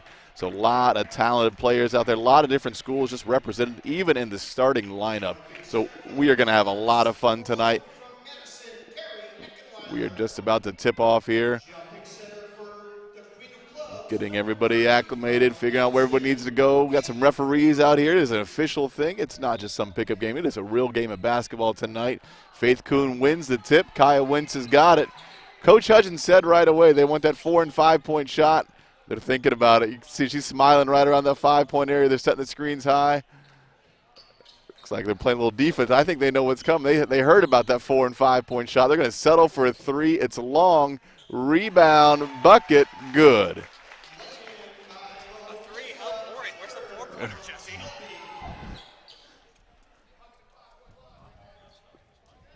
There, Kaya Wentz has got the ball. She's bringing it down the court again, keeping things moving. They want that 5-point shot. El Schmitz playing up high, not giving away that early 5-point shot. As Bradley took a bit of a tumble there, but I don't think we're going to see many whistles here in this one, Jesse. I don't think so. It's one of those nights as a referee, you just get to come and watch some basketball and maybe occasionally get the inbound pass in, but I don't think you'll see much more than that. And our 2 officials tonight, former Tiger legend Jalen Reese, along with his father J.T. Reese, a legend in his own right from Mansfield St. Peter. So it's all in the Richland County family as Eckenweiler does some work there in the lane. Yeah, a lot of good post play so far, just rebounding, just finishing strong. I think there's a little hesitancy. You can see trying to set up. They want that 4-pointer, but Coach Davis's team is not giving that away right now. There it is, Baker. And it evidently touched the restraint, but you see, she definitely has it in her range to knock down that 4-pointer all I night. think everybody here thought it was in anyways. I mean, I think people are surprised when she misses, not when she makes it there. I mean, lightning performance in that 3-point skills competition earlier. Just absolutely lights out. That's what she does. Arguably the best 3-point specialist that we have in all of North Central Ohio. I would say certainly Richland County, as we've got the Madison twins doing some work. It's Davis this time. There, we talked about the handles of Kaya Wentz earlier. Just a couple crossovers, get in the paint, put it up, get a layup in. And it's kind of interesting to see him back in the St. Peter's blue after getting accustomed to see him playing here on this floor for Mansfield Senior this year, as Baker comes up with a block shot. Yeah, St. Pete's well represented in the All-Star game tonight. We'll see what next year holds for them and for their program. But I think Coach Hudgens was certainly appreciative of the pickups this year and just kind of how that transpired for St. Peter's. No question about it. And, you know, Javar has helped immensely in getting this game and all these festivities put together, but it's hard not to notice that all 5 of his starters playing in tonight's game, Jesse. Yeah, absolutely. I mean, and Javar is all about youth basketball development. He even mentioned that in his interview with Travis, that this is about youth for him tonight, even the way he drafted. And so he does a great job of working with the Mansfield Cavs program for both the boys and the girls, and has some really quality teams at different ages. But, you know, he's been around long enough. He's coached them all the way through. He's had some of these when they were younger, and now they're up at the high school level and even perhaps looking into the collegiate level soon as well. But you see the senior, some of the old heads right now taking advantage of a freshman miscue. As the ball's up for grabs, ends up in the hands of Grover. Now Davis cut off, and it's going to lead to an open look. Sophia Neese finds the bottom.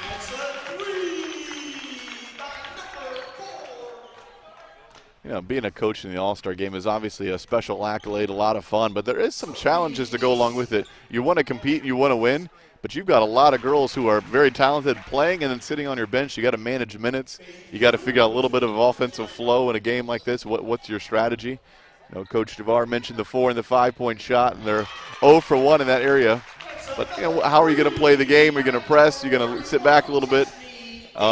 There it is. I think it's the time on the clock right now because it's going to be 10 new players at about next dead ball, I think. That was Davis burying a 3 on that last possession. Her teammate during the regular season, Kuhn, doing some work inside, but getting her shot blocked and got a timeout on the floor, it seems, or at least wholesale substitution, as you mentioned. Coach Davis having a little fun there with Faith Kuhn as she was subs out. Big block by Eckenweiler, a former Madison teammate, turned on her just like that.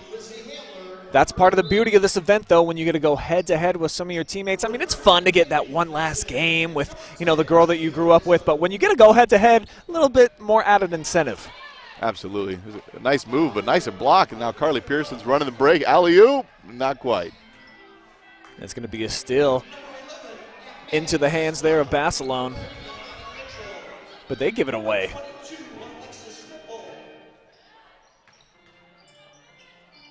Left-handed shot, flipped up, no good.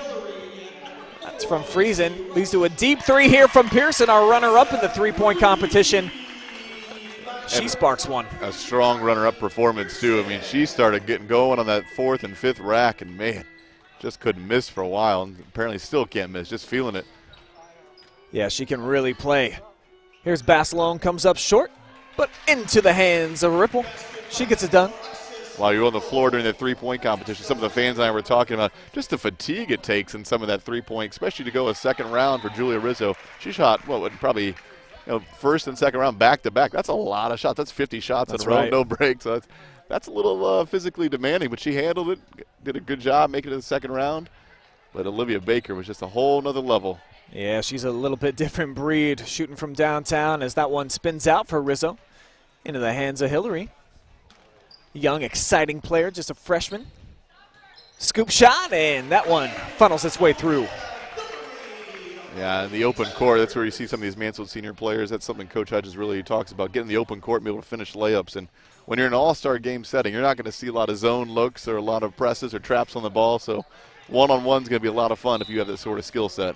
So we think, something tells me that each of these coaches, cross-city rivals, of course, there's probably going to be a few tricks up the sleeves, bring out all the stops, and why not?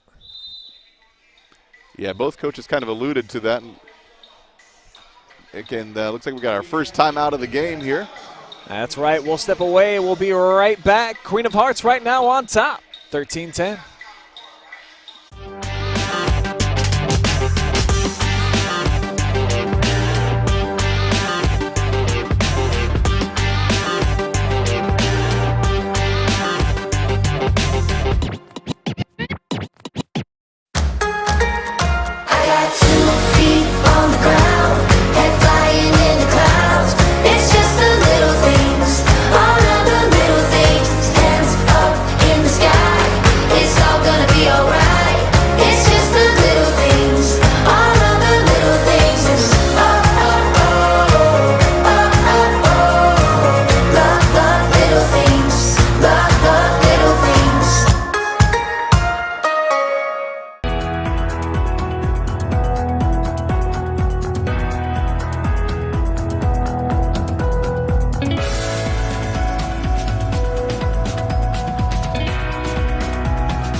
Hi, I'm Josh with Scout Construction, proud sponsor of local teams and athletes. Check out your favorite local sports right here on the OH Report.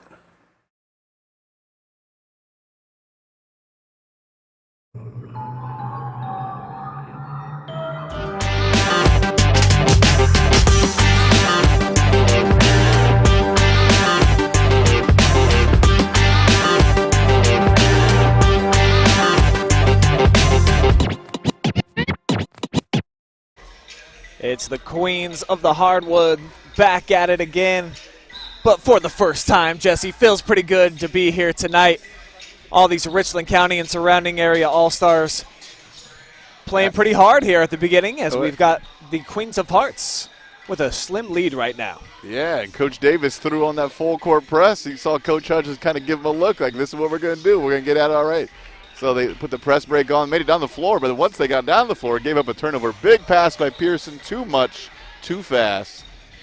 We're going back the other way. And Coach Hutchins, who had a mean look on his face, standing by right now with our Travis Berardi.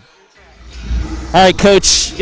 Looks like the plan didn't work. El Schmitz was really guarding the 5 and the 4-pointer. Couldn't get those shots off. I know. It's like Brian Davis is like in the draft. He was in my head, taking all my picks. Now he know all my plays. What do you guys have to do? It looks like you're able to penetrate, get some buckets underneath, though. Yeah, we got size. We knew we had our size. We had the big girls with Faith and Monty inside. We haven't even shot three. We haven't shot many threes yet. So once we start shooting, I think we'll come together. All right, Coach. Back up to you boys. All right, appreciate it, Travis and Javar. And you know, sometimes strategy doesn't always pan out like you thought it should, but I at least thought that they would have attempts at the 4 and 5-pointers, but El Schmitz was all over that. I know. I think the pregame talk must have been a little loud, and Coach Davis heard it. He's got the defensive mind right now. Put the press on, blocking the easy shots. Big play by Ripple. Good finish underneath. Ripple with a good steal, gave it up, and good finish. That's the freshman Hillary. Her first bucket of the night on her first attempt as well, as Rizzo goes down to the floor to save the possession. Gets it out to Friesen, who drives baseline and missed it. Getting the ball to Hillary in the open court is certainly going to be a fun time. She's got a good move, good Euro step, good bucket, got it. All around good stuff right there by Mo Hillary, getting it into the paint. And I love the Euro step that she's developed as just a baby freshman, but, you know, almost like a sophomore at this point. Not the entire season's in the books. Coach Hudge is bringing in that another 5 again. Everybody's getting some minutes. They got 11 players trying to work him in the game a little bit. You got to find that rhythm. It's that right amount of time where you want him to play and not get tired, but you got a fresh group to come on and bring something too. So Coach Davis keeping that full court press, bringing his 5. Looks like maybe the next dead ball maybe.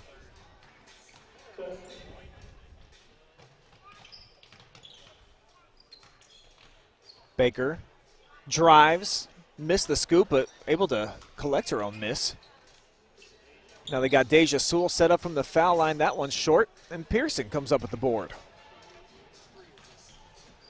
Carly threw a double team. Great pass to Friesen in transition.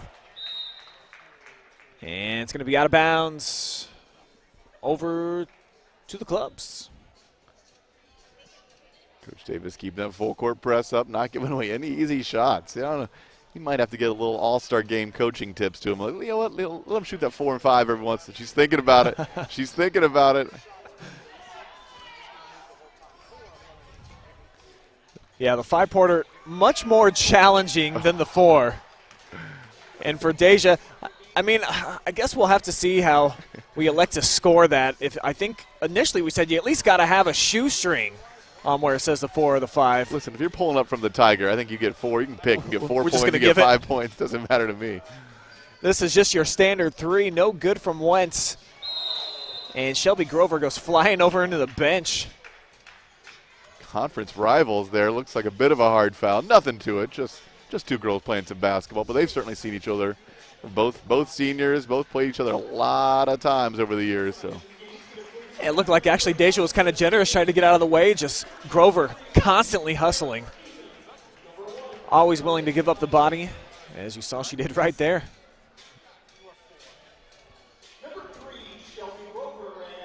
Get our first look now at Hannah DeLong, the Crestline Bulldogs.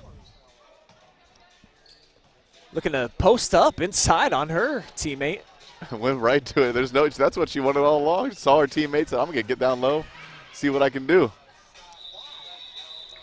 We got a jump ball down in the corner.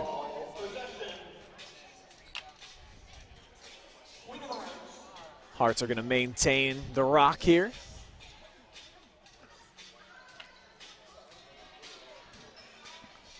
Eckenweiler off the fake. Sick move right down the lane, and easy bunny. Yeah, just speed there. Just that quick first step, got around, and then no help side defense. She gets in. But you can't leave her open. You already know. Bottoms up from Baker. I've seen Kirsten Bradley hesitate on 3 shots. I've never seen this before. I mean, usually if she's remotely open, she's pulling it. Tonight, that 5-point shot's messing with her mind a little bit, but there she made the open pass to the open teammate who knocks down the 3. We've got a tie game, 17-17, 11 minutes to go. Good start tonight.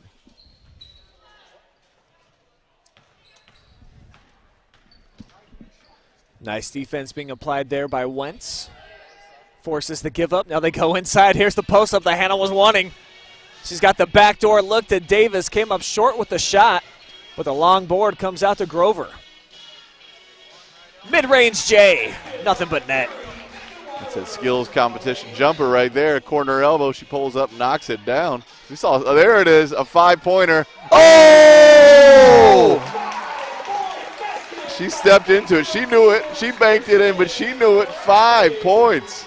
Game changer right there for the clubs as they take the advantage now with the 5-pointer. Listen, when you can make a 5-point shot, keep the green light on. And it's like Chesney Davis answers back with a 3 and just gets a golf clap. There's the replay right there. Steps into it. Bank, long 3, 5 points. On the other end, Sewell, short. Cutting to the basket and got it and tied up right away by DeLong. These Crestline girls are having a good time guarding each other tonight. Both getting in the post, trying to make some plays against each other. A lot of laughs, a lot of smiles down there.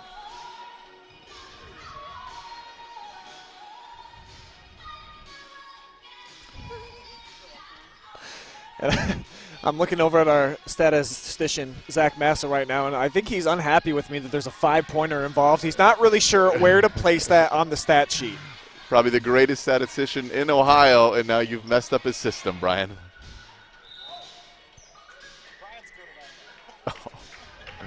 Subtle shots being fired all around the booth tonight. It's all right. We've got a basketball game out here. Looks like it's going to be clubs ball. There's a little bit of confusion. There's a play at the end there. And we're going to take another quick timeout. We'll be right back. We are all square right now at 22 apiece, and Zach still no idea what to do with the stats.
Hi, I'm Josh with Scout Construction, proud sponsor of local teams and athletes.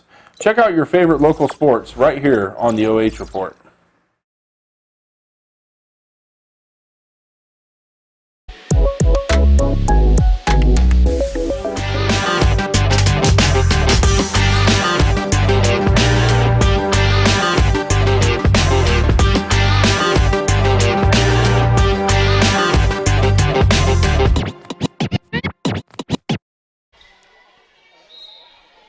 We are back in action, clean of clubs with the rock, and they are going deep.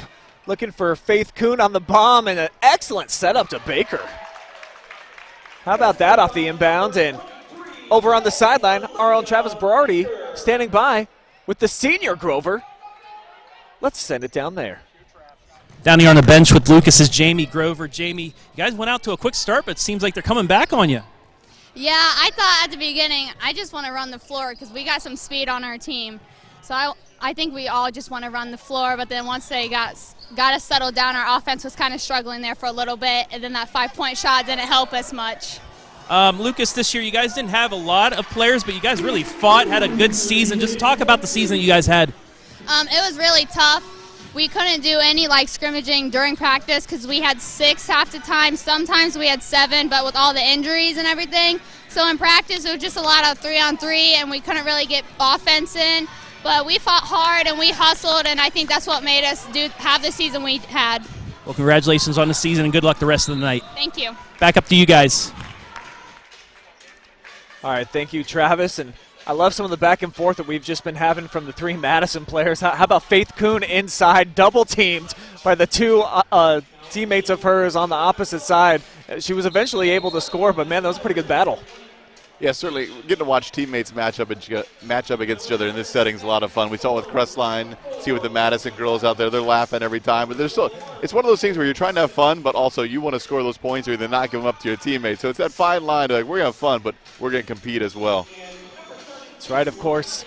The coveted MVP award will be up for grabs tonight. Chesney Davis looking to work her way into the conversation, having a pretty good game so far.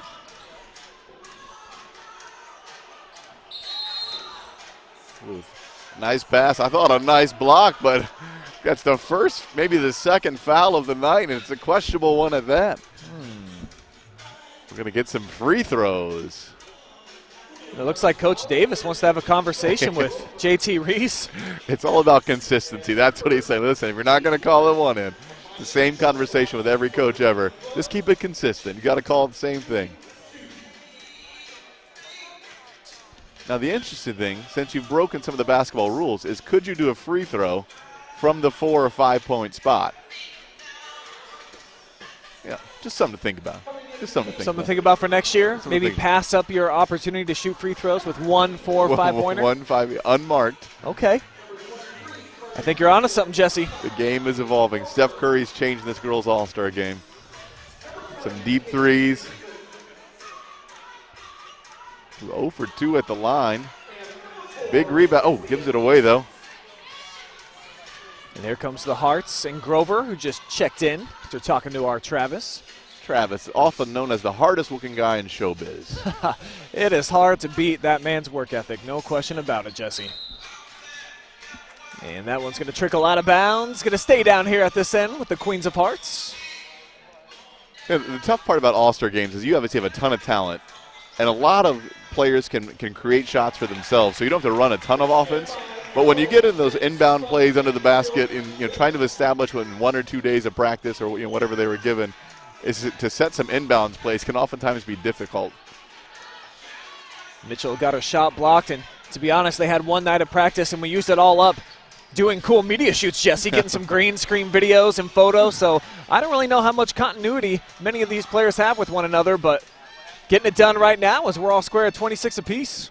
Picking an MVP at this point is going to be extremely difficult. There's lots of players who have contributed 4 and 5 points. I don't think anybody's really kind of set themselves apart as the MVP yet. Now, we got a lot of basketball left to play, but. Well, I'm told in the stat sheet, at least for Zach Massa, is that a 5-pointer is going to go down as a 3-pointer and a dunk made. So for at least right now, according to the stats, Kirsten Bradley's got a dunk. That's true. That's true. I think that puts you in the mix. It puts you in the top mix. So Mitchell back to the line. How about that? But she's 0 for 3. I think you should implement this 4-point rule right now. Just yell it out. Let them take the 4 or 5-point shot if they want it. How many more free throws are we going to get tonight anyways? It can't be too many. So there's one for her. So Monty now 1 for 4. That's her first point of the evening. Now Schmitz whirls her way inside, and maybe more free throws coming up, Jesse. Maybe we do need to blow things up and get down there, shake it up. If they're going to keep calling fouls on this, it's going to be a long night of basketball. It's going to be a lot of free throws, a lot of stop clock. It's going to be a lot of fun, but it's a long night of basketball.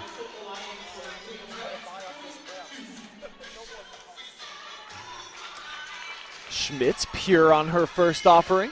Elle Schmitz with a great year at Mansfield Christian. Such a prolific scorer there. I mean, just can score in so many ways, but so quick off the dribble and so just able to finish at the rim in so many different ways and opportunities to get there.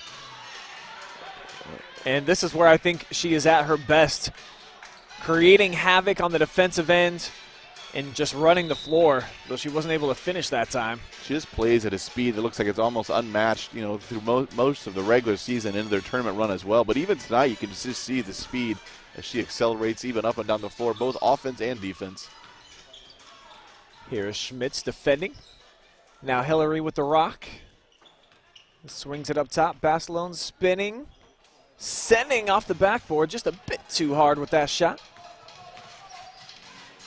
Now Pearson, such a dynamic playmaker, somehow almost got that circus shot to fall.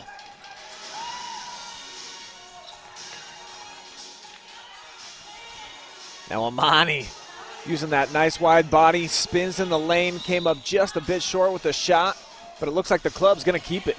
Tell you what, the footwork of Amani is really impressive. Now, she's not made a lot of her opportunities yet, but she is getting the right shot. She's making the right moves to the post.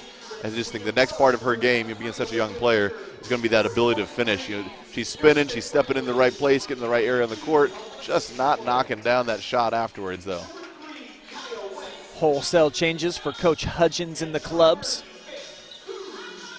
And here's Bradley, just a step inside the 4-pointer. I think they ran a 4-point play. Looks like that was a designed inbound 4-point play. That's impressive by Coach Hudgens, coming out with a 4-point look in one night of practice. Yeah, he's adapting pretty quickly here to the new changes, and I'd like to almost see this make its way into the high school level. No shot clock, give us a 4- and 5-point spot. Start lighting them up from anywhere. There's a lot more defensive pressure than I thought there was going to be. You see the NBA and even the high school boys All-Star game. There's some possessions where defense is going to be lax, and it's just going to be get to go at the rim and have a good time. Out here tonight, though, they're not giving up a lot of easy shots. Well, I think part of the fun dynamic of this game is that it's not just the upperclassmen as the junior Nice gets inside and gets fouled. She's going to head to the stripe. It's a combination of freshmen, sophomores, junior, and senior. So some of these younger players, they haven't played in an all-star game. They don't know any better. They just want to play as hard as they can, whereas some of these older kids, you know, they've been there, they've done it. I know that several of these girls, they played in an all-star game just last week. So it's an interesting mix and dynamic that, at least for now, it's bringing out some pretty good intensity, specifically at the defensive end. Absolutely. Yeah, you know, some of this is all they know is, listen, when we play basketball, you go 110 on defense. You try and get the steals. You go for the blocks. You know, you take the charge. That's how these girls have played, you know, probably almost their whole life. And so when you get on the court, why not keep doing it? Wench threw it right to Grover. She is a steal specialist. And then Schmitz gets hacked in transition. So she's headed back to the charity stripe where she's just earned a living. Yeah, certainly, there's some speed out on the floor. There's a lot of different skill sets. You can certainly see there's some girls with some speed, some girls who can handle the basketball, some girls who can rebound, and then you've got those who just look to score, too. So lots of different skill sets, which this game is very competitive. I think the teams are very evenly picked, even though there's an age discrepancy.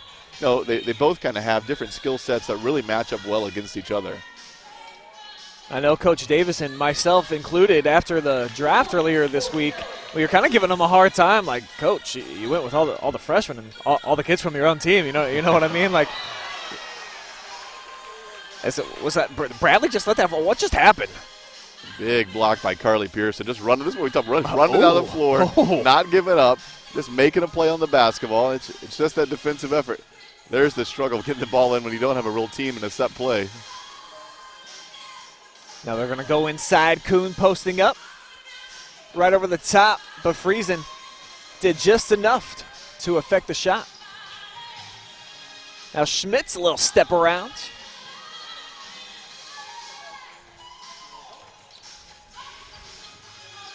Baker's going to launch. Too strong, and the shooting percentages aren't great right now. The Hearts 11 out of 33. 12 of 37 for the clubs. Make it 12 of 38, but doing some work on the offensive glass is Olivia Baker. But it ends up in the hands of her Shelby teammate. She's got a 3-on-1. And like she always does, Sophia Nice making the proper pass. Yeah, she is smooth with the basketball. I mean, her head was up the whole time, just waiting to see what the defender was going to do, if she's going to go try and guard Schmitz, or she's going to stop the ball. And as soon as she stepped, she got rid of the ball. Schmitz was wide open underneath. Just such a smart player.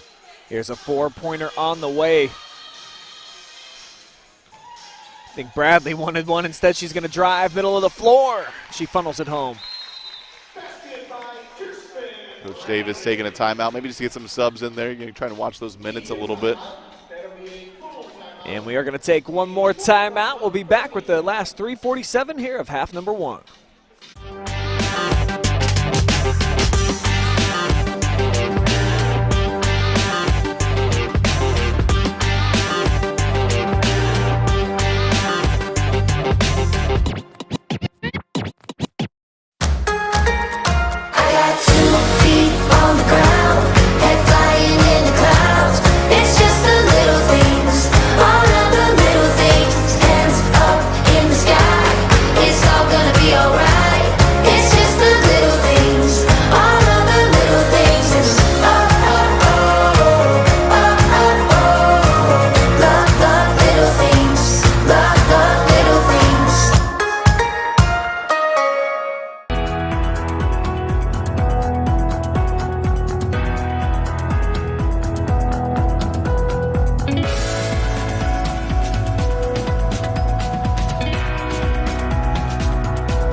Hi, I'm Josh with Scout Construction, proud sponsor of local teams and athletes. Check out your favorite local sports right here on the OH.Report.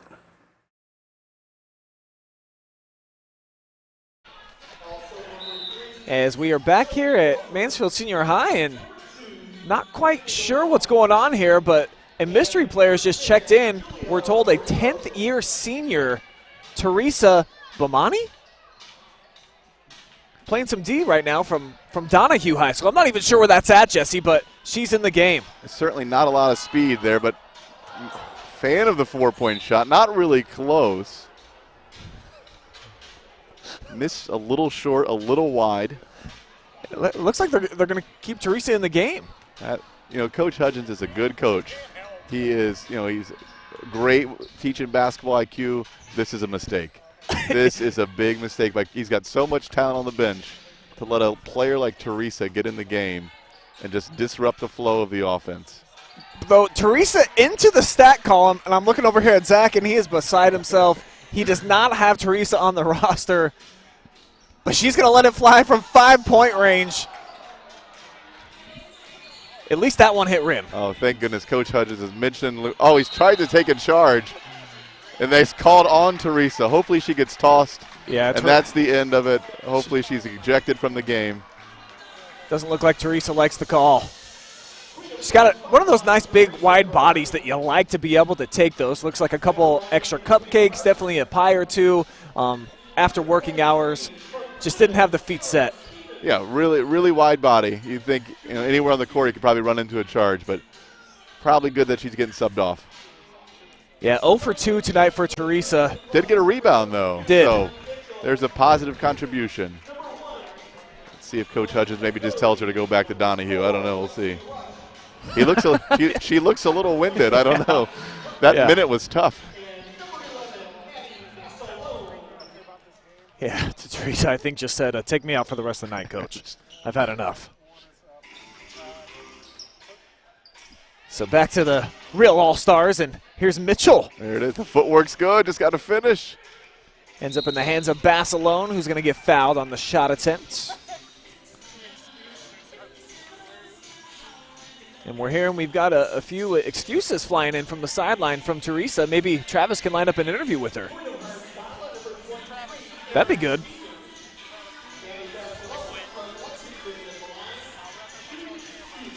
A lot of different skill sets out here tonight. Free throw shooting has not been great, though, from being an all-star game. Quite a few missed free throws. Yeah, the clubs now 5 of 8 from the free throw line. 1 of 4 at the other end for the Hearts.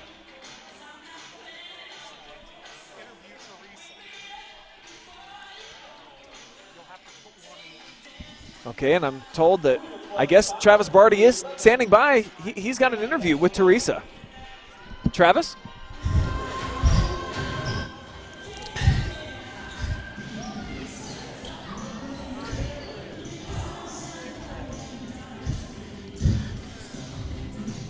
Thanks, guys.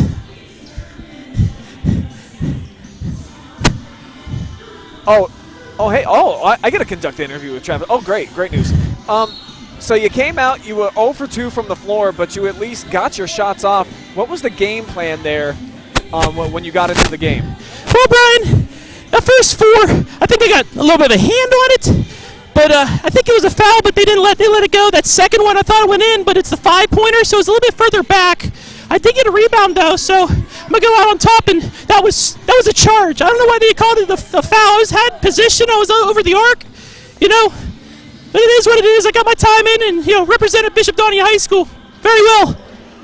Well, congratulations on getting into the game. A 10th-year senior, I'm told, so keep sticking with it. I'm sure that you'll be out of Donahue before you know it. In the next 4 or 5 years, I hope so. So thank you very much, Brian, and thank you to everybody watching on the OH.Report live and free.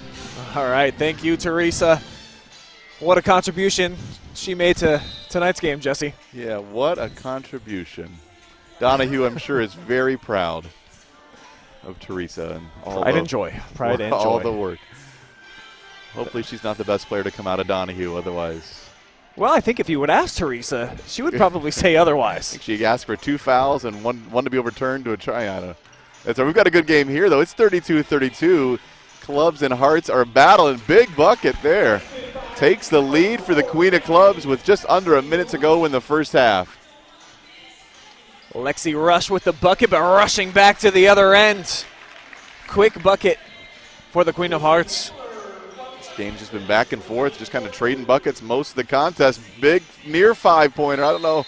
We got to look at the rule book and see how you're going to count the 5-pointer. She was close to a 5-pointer, we would have counted, I think, if she made it maybe. We'll see. 30 seconds left in the first half. Nice skip pass right there. Led to an open look. You know what I love about the Grover sisters? All-Star game or not, they play the same way. They're hard, steals, rebounds. They're playing aggressive and fast. I mean, it's the same type of game for them. If it's basketball, that's how they play. It's just great to watch. How about DeLong as well, setting up in the full court pressure, creating a little bit of havoc, and really made this all happen on her own along with Shelby. Yeah, a chance to take a lead here just before the half, 34-34. And folks, when we do go to the half, we've got a bunch of activities that are going to be going on, so you'll definitely want to stay tuned. Did I see there be some prizes given away? We've got plenty of prizes to give away, Jesse. We've got some coaches in the audience that are going to come out and play a game of pig. We've got 3-point contests for parents, as well as some young people as well, and even a dunk-off. I think we have a couple of contestants so that they are the best dunker in the building. I noticed across the way Cody Lance is here, so we'll see what he can bring to the table. Oh, what a halftime show. We got a lot of basketball tonight. 10 seconds left in the half for this game. And DeLong is going to take a nice two and make it worthwhile. At the buzzer. Oh. So the Queen of Hearts going to head into the halftime locker room. See what they even elect to talk things over. They've got a 4-point cushion now over the clubs. Take a quick timeout. When we come back, like I said, plenty of halftime festivities on the way, so keep it here live and free. All-Star Hoops returns on the OH.Report.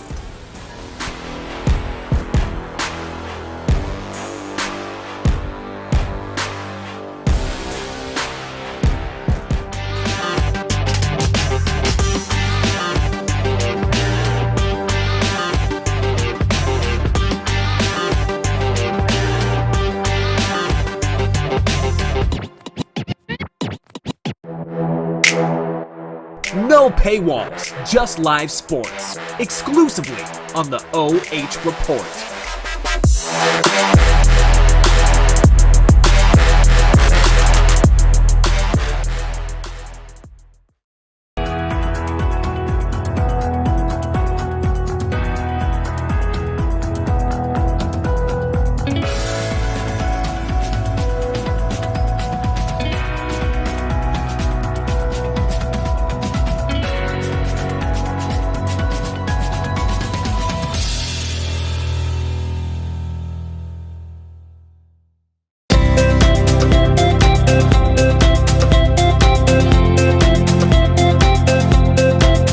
I'm Josh with Scout Construction, proud sponsor of local teams and athletes. Check out your favorite local sports right here on the OH.Report. I got 2 feet on the ground, head flying in the clouds. It's just the little things, all of the little things. Hands up in the sky, it's all gonna be alright. It's just the little things, all of the little things.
We are back. It is halftime at Queens of the Hardwood. We've got a fun halftime plan for you. We are moments away from a parent three-point shootout. Parents of today's players are going to compete in a three-point shootout for a chance to win some prizes. Before we go down there, let's take a look at some halftime stats from the real players, the real athletes. Let's see what we got here.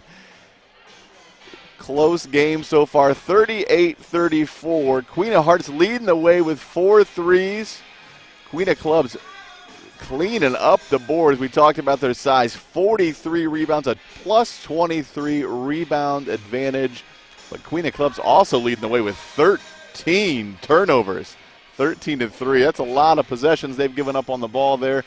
So we'll take a look at some player stats later. We're gonna get ready. We're gonna head down to the court, and we are going to be watching a parent three-point shootout. So each parent's going to get a chance to shoot a three-pointer. If they make it, they win a prize. If they don't make it, they are the laughing stock of their family. All right, we're going to head down right now. Take it away, Brian. Come make a single file line here.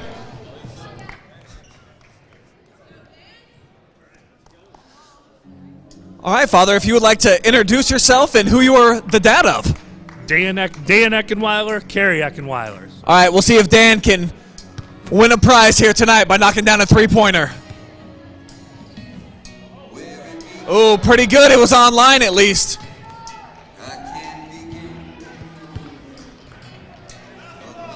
All right, who's our next father tonight? Troy Baker, daughters Haley and Olivia Baker. All right, here comes Troy. Good rotation. Next up, who do we got? Matt Bassalone representing Maddie Bassalone. All right, representing Maddie. We'll see if he comes through. Just short.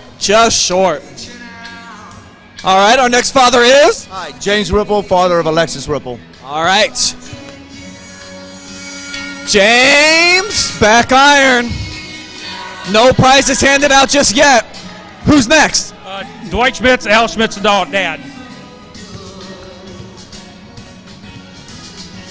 Here comes Al's dad, looking good. Still can't hit, so the prize still up for grabs.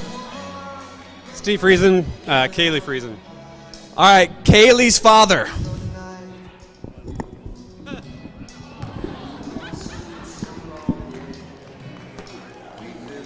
Came up just a little bit short. All right, sir. Julia's dad. Injured. Do I get a handicap or anything? All right, we've got an injured competitor, so the handicap is he can shoot with his right hand. Looking pretty good, but it's off target. All right. All right, so none of the dads were able to win the prize. Maybe we'll let them go round two. How about the moms? Who do we got? Tina, Amani's mom.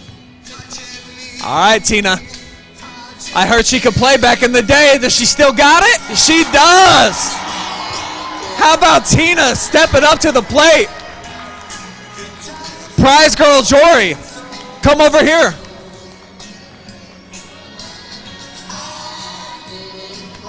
Tell Tina what she's won. You have won over $30 in freebies to restaurants around Ontario. All right, congratulations. And since we still have all those gift cards available, since the dads didn't make it, it's still up for grabs. Who do we got here? Sarah, Julia Rizzo's mom. All right, Julia Rizzo's mom, Sarah.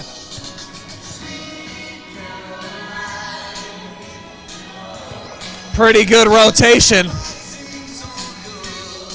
And our final competitor is who? I'm the referee's mom and grandma. The referee's mom and grandma in the house. Oh, and she goes backwards. Just couldn't come through. All right, Dad, do you want one more shot at it? One more try? Step right up. Now we already know who you are. We'll try to make this fast. Here we go.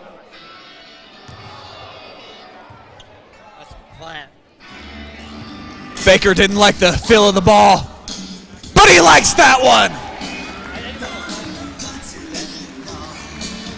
All right, we got to give a shout out to a lot of restaurants in the Ontario area. I believe we've got freebies from who all contributed? We have Skyline Chili, Fazoli's, Texas Roadhouse. I know there's more in there. Just take a look.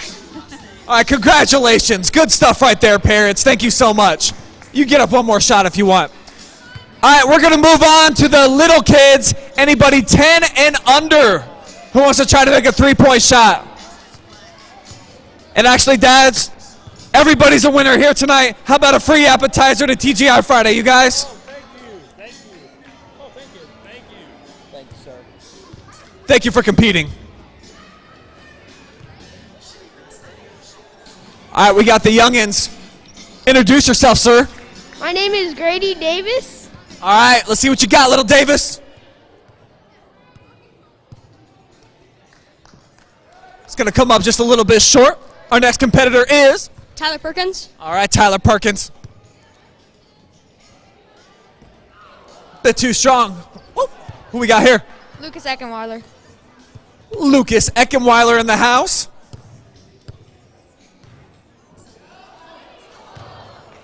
And back to the beginning. Go ahead and grab, and we'll shoot. And the first one to make it gets the grand prize. Oh, it looks like Jory's shaking it up.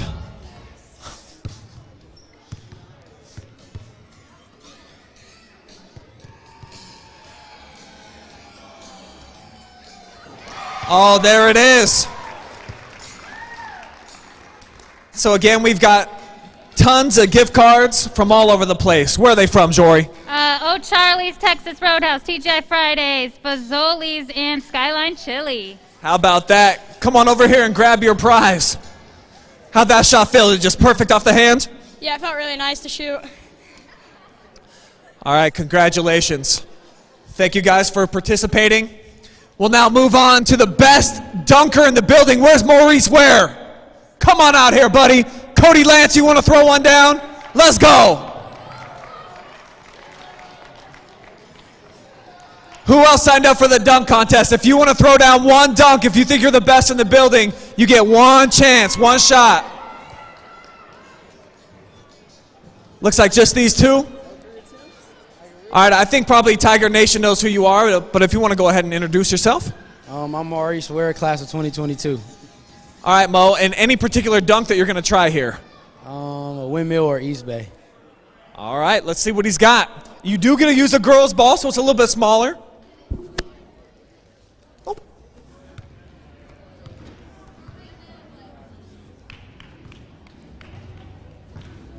Too much chitter-chatter in my... And there's Mo with a big windmill, but it won't go. So maybe a bit of strategy since it didn't go down. Who's our next competitor? Anthony Pearson. Anthony, what kind of dunk you got in store for us? Just a regular dunk. Just a regular old dunk. Let's see it.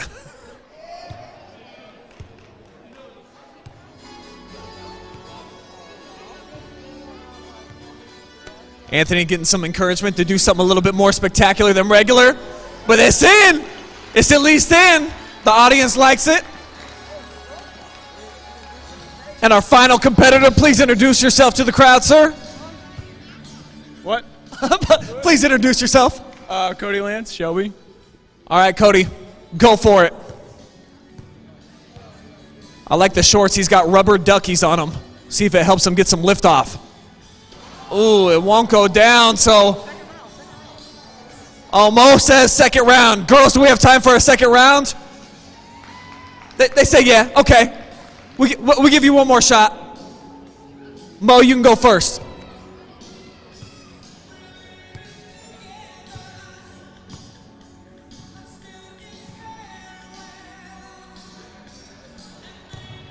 Ooh, almost. So Cody's got one more chance at it now. After Pearson.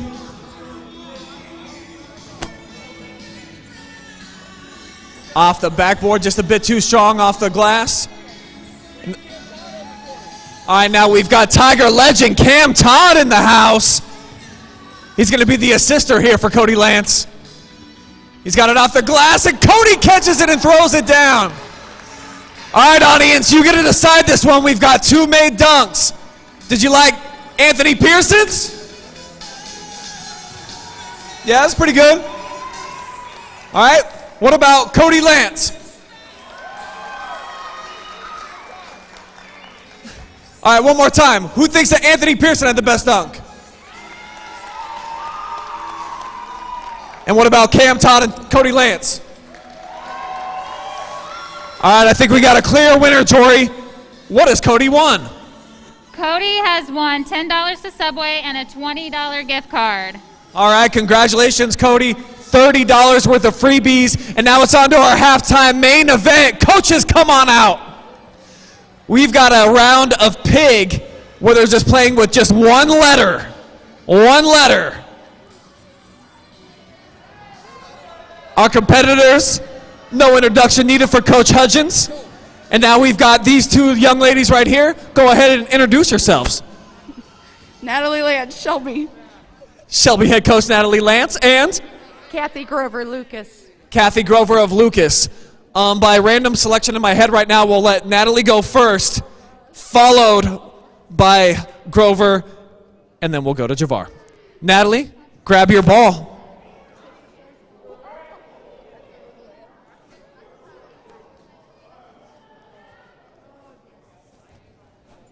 I hear these 2 have a heated rivalry past. They've been thinking about this game for a long time. Natalie says, do I put my hat on backwards?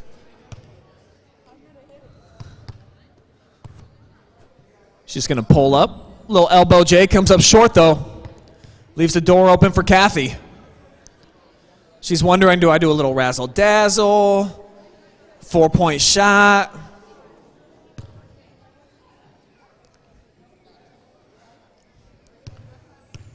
All right.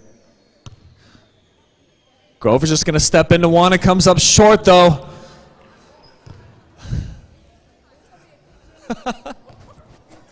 Could be quick.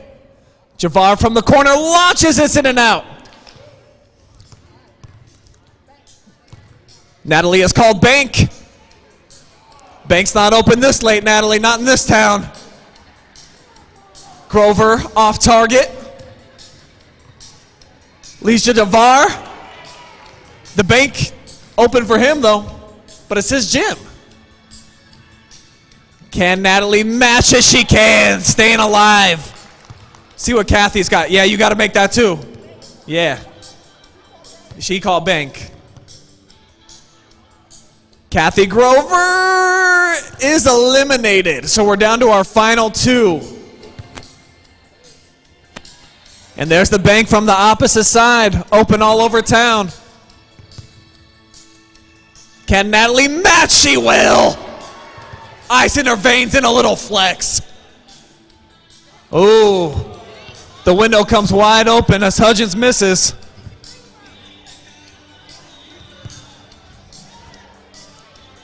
Kathy, we appreciate you for participating. How about a couple of gift cards here? $5 to O'Charlie's.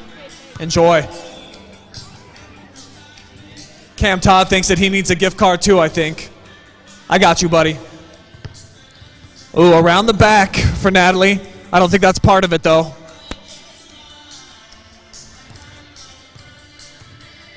She's going to go up and under. Right-handed layup. Gets a big reaction from the Queen of Clubs bench. Javar says, I got that, or does he? No way, Natalie Lance is your champion. Kaya Wentz knew the weakness all the way. She told her what to do. Jory, what has Natalie won? She has won the same thing. She's got some gift certificates to Fazoli's, Skyline Chili, TJ Fridays, Texas Roadhouse. All right, thank you to all of those restaurants for contributing. Thank you to all the coaches for making halftime happen. And give this to Cam Todd for me, will you? Free app, another free app. All right, you girls ready for a second half of basketball? Let's get it. Thank you.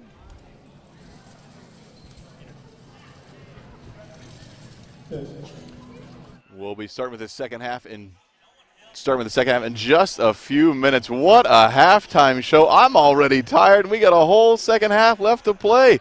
So dunk contest, three-point contest, skills contest, coach's pig, parents shoot, all these different things going on. What a night. And the top area girls in the county, in the area, playing some basketball.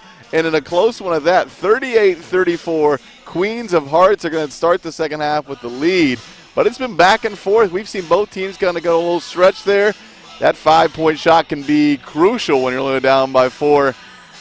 One of those things, is it going to be worth it to risk it, maybe lose your possession? But if you make it, what a swing it would be.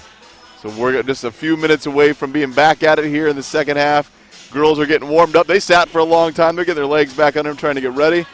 So we're making sure everybody's getting out there. Second half is just a few minutes away from being back on.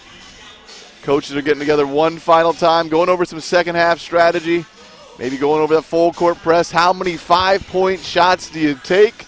Brian, what's your thought? You get out there, do you go for the 5 right away? Well, I know that's what Javar is expecting from his team, and that's probably the game plan for the clubs coming out of here. And I see a lot of smiles on the faces as well for the Hearts, so they might mix it up. They didn't shoot too many deep ones in that first half, really, if any at all, Jesse, that I can remember. So Coach Davis kept it a little bit closer to the chest, played some more standard, typical basketball. We'll see if they open things up and try to light it up from downtown. Yeah, we looked at the halftime stats when you're down there. There was a big advantage. Queens of Clubs had 13 turnovers just to the 3 of the Queens of Hearts. So a little bit different styles we're seeing tonight, a little more risky with the basketball, and even their shot selection. Majority of the Queens of Hearts have just been those nice, easy bunny layups right underneath the rim and a few threes in there. Queens of Clubs are all over the place. Some threes, some long threes, a 5-pointer, some layups, some free throws. They're scoring in all sorts of ways. Looks like the lineups here to start the second half different from the starters to begin the night. And right away, a 4-pointer launched by Carly, in and out. And it's going to be into the hands of the clubs. Yeah, look, both teams look like they altered that lineup just a little bit. Maybe it's a rotation, maybe it's a matchup thing. Maybe it's just who's going to shoot that 4-pointer, 5-pointer right away. And the 4-pointer is a pretty good deal, I got to tell you. I mean, it's a deep 3, but for a lot of these girls, certainly within their range. And Haley Baker, I would say, would be at the top of that list. Nice skip past the Basilone. Skies for the offensive board, and Olivia's got the putback. Couple threes there that didn't go in, get the rebound, and that's been the majority. Oh, a little careless on the pass. That's going to lead to a turnover, maybe a jump ball. Nope, she gets rid of it, gets it away, and now we're going the other way. Like you said, one of the few giveaways here tonight for the Queens of Hearts, though plenty of giveaways at halftime. That was pretty fun down there on the floor as Baker's starting to get it going, and her dad winning the gift cards there at halftime as well with the 3-pointer. Yeah, a lot of great contests at halftime there. Coach Hutchins going down at halftime. May not live that one down for a while, and I'm pretty sure I saw one of his own players give away a secret that he can't finish that right-hand reverse layup. Cost him a chance for a gift card. You're 100% right. Multiple gift cards at that, and it was Kaya Wentz. I'll go ahead and name her. She knew the weakness to Coach Hutchins came, and she went right for it. Eckenweiler into traffic, and Queen of Hearts turning it over consistently here early. But Barcelona a bit ahead of herself there. It's that all-star game type mentality. I'm going to try and get a shot up. Doesn't matter if there's a defender in front of me. Just get it up. That might be our first travel of the night, I think. I don't think I've seen any other travels there, so referee's getting a workout in now. Got to blow the whistle at least 2 times. Looks like Sophia's going to try from beyond 4-point range. As Barcelona collects another board. And now Baker going to try one, and she got it. Clicks it 4 times. Referee's trying to signal it's a 4-point shot, just making sure the score. It's new. It's new for everybody. The stat guys don't like it. The refs don't like it, but we love it, and that's all that matters. It's just a regular old 3 for Friesen.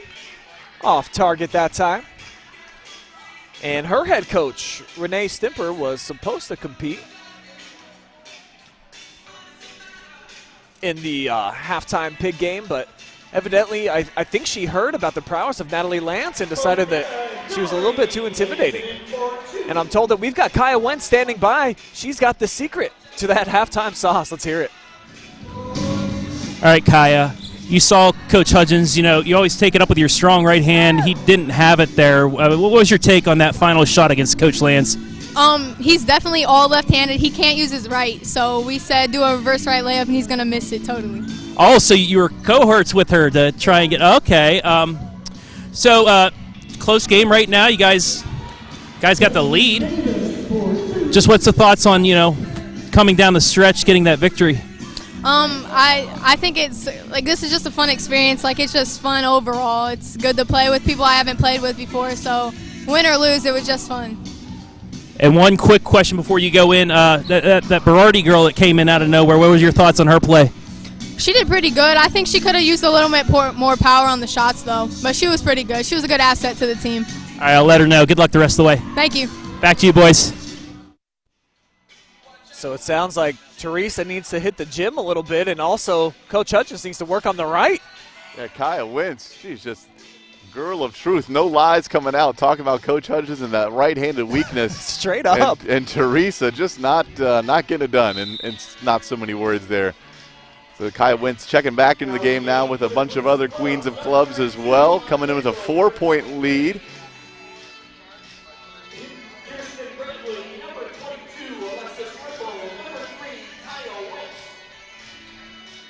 Looks like Davis wanted to pull the trigger on that 4-pointer. Now just drives, and that's what she does so well, but just a bit strong with that shot. Gets it back, though.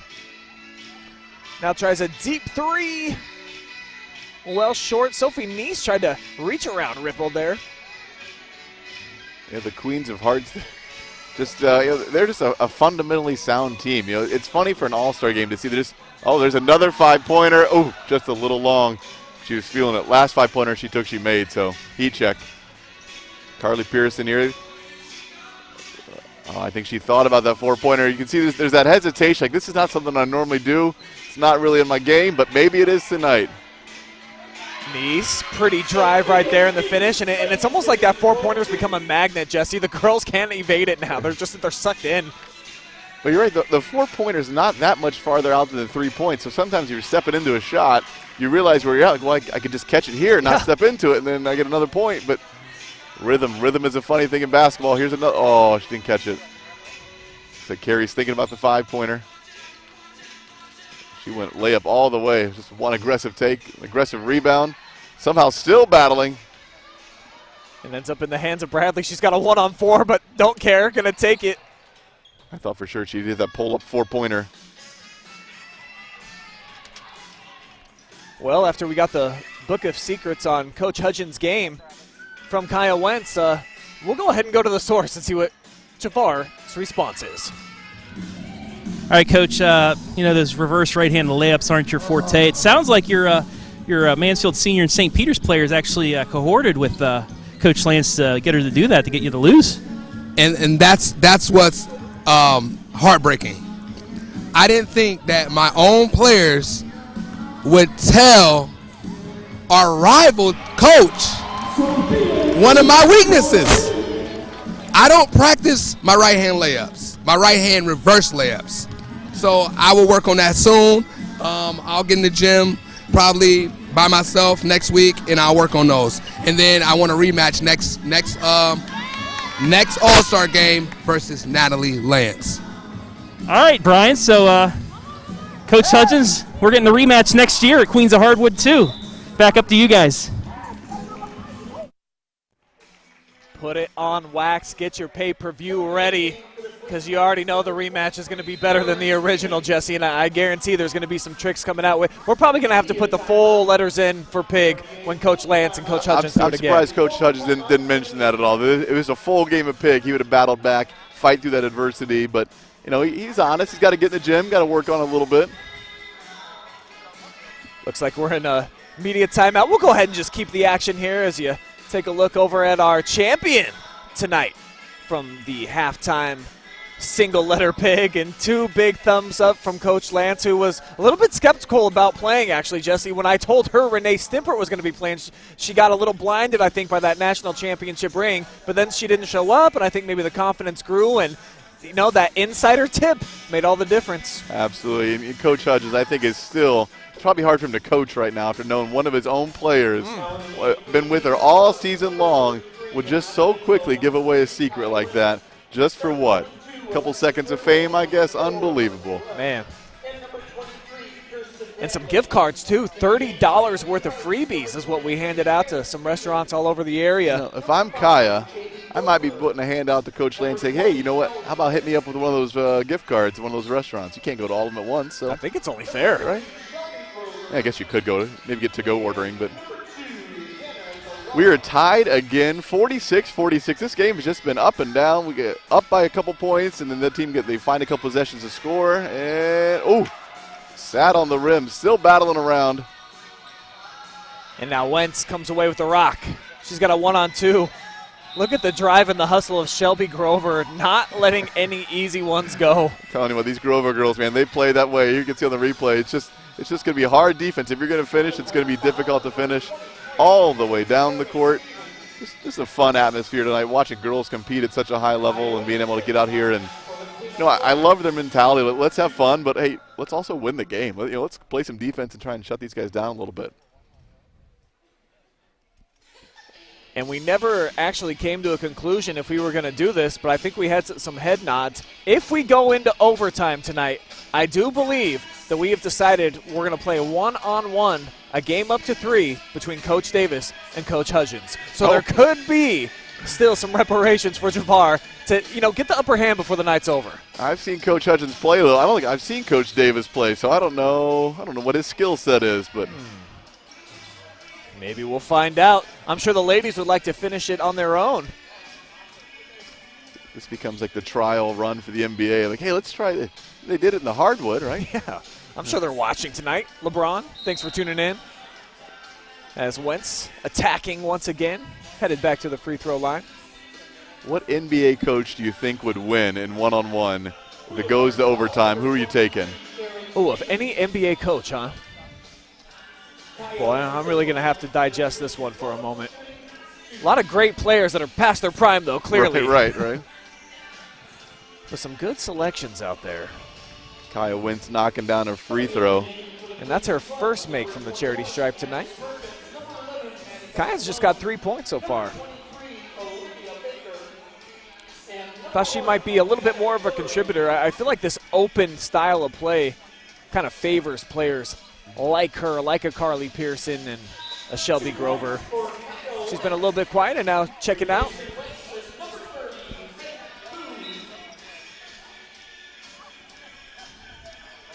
Another group coming in there for the Queens of Clubs. There's a 3 unloaded. It's going to be in and out there.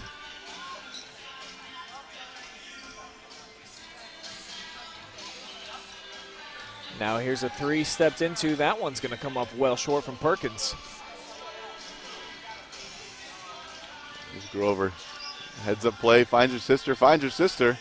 Oh, she's got the wide open look, elected not to take it. And it's going to lead to a turnover as it's through the hands of DeLong. I'm going to guess that Coach Grover and Coach Hudgens coach a little bit different about that 5-point shot. Now, I know Coach Grover's on the other sidelines tonight, but seems to me that their style doesn't quite match that 5-point deep 3. When you watch Lucas, they take care of their possessions, and they want to get a good-looking opportunity. Coach Hudgens, a little bit more that free-flowing kind of run-and-gun type offense, so a little different there. So it might be a little bit trying to figure out. Coach Davis probably somewhere in the middle, I think. I'm watching it. The girls don't have the propensity to take that 5-pointer yet, but you see Coach Grover watching her daughters. What a fun time for her to get to watch 2 of her daughters get out here playing an all-star game.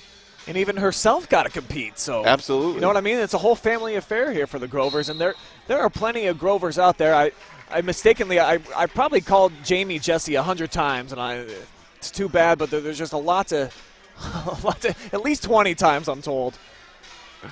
And they've got some brothers and cousins as well, so just a lot of Grovers out there. Yeah, and they are all athletes. They can all play basketball. Some can play football. I mean, they are just an athletic bunch. Thankfully, tonight they're on the same team. That'd be a little difficult as a parent watching your 2 all-star daughters playing against each other. It's a tough setting. That one came up short. And speaking of Grover, well, it's not quite a Grover, but it's a Lucas kid. I guess that's what I'm looking at. Did we just miss a 4-pointer? I think a 4-pointer was just made by Olivia Baker. I think that's her second made 4-pointer tonight. I think she's making a case for MVP, Brian. I don't want to say, yeah, we got a lot of basketball left to play, but she's doing all right tonight. Hillary with the theft, Schmitz with a good D, but the freshman able to take it in strong. Yeah, you talked about Kaya Wentz in this type of setting. Certainly Monetta Hillary, this is her type as well. Just that aggressive defense, running the floor, finishing layups. I mean, that's her game. That's how she plays. Clean setup there for Aaron Stevens. Able to convert the bunny for the Hearts. See if the club's got an answer here at the other end as we're approaching the halfway point here of half number 2. So Coach Davis opting to not go a full team sub. Just going to send 2 girls in next to that ball, which looks like going to be now. So just 2 in, 2 out. We'll see what the rotation starts to look like for Coach Davis. Find themselves down 6, 10 and a half to go in the game. You got to start thinking strategy a little bit. You got to find some buckets and stop the club's offense. Stevens check it out. They're making that last hoop. Oh, open 5-pointer. Oh. Just off target for Baker, who I think you're right. She's probably the front runner right now for MVP. 19.6 rebounds at this point in the contest for Olivia. And really nobody close to her in terms of scoring. Only a handful of players in double figures at this point. It's been pretty even for most of the night. I mean, just a lot of girls getting 4 or 6 points. I think Baker might be the only one who's really kind of separated herself just in terms of scoring, but she's got some rebounds as well. Oh, that Grover to Grover connection caught him sleeping, but couldn't quite handle it. And it's going to trickle out of bounds, should lead to immediate timeout. We'll take a quick commercial break. We'll be right back here at the Queens of the Hardwood.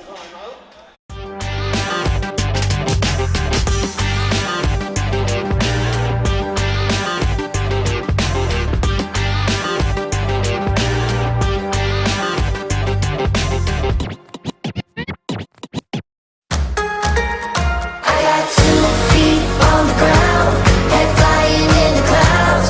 It's just the little things, all of the little things. Hands up in the sky, it's all gonna be alright.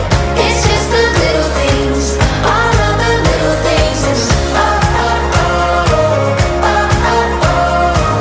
Love the little things, love the little things.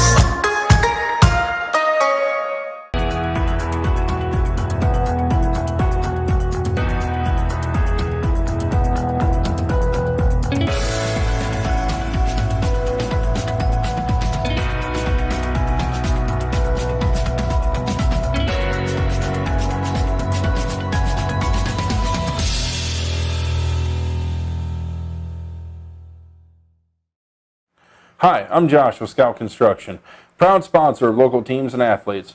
Check out your favorite local sports right here on the OH Report.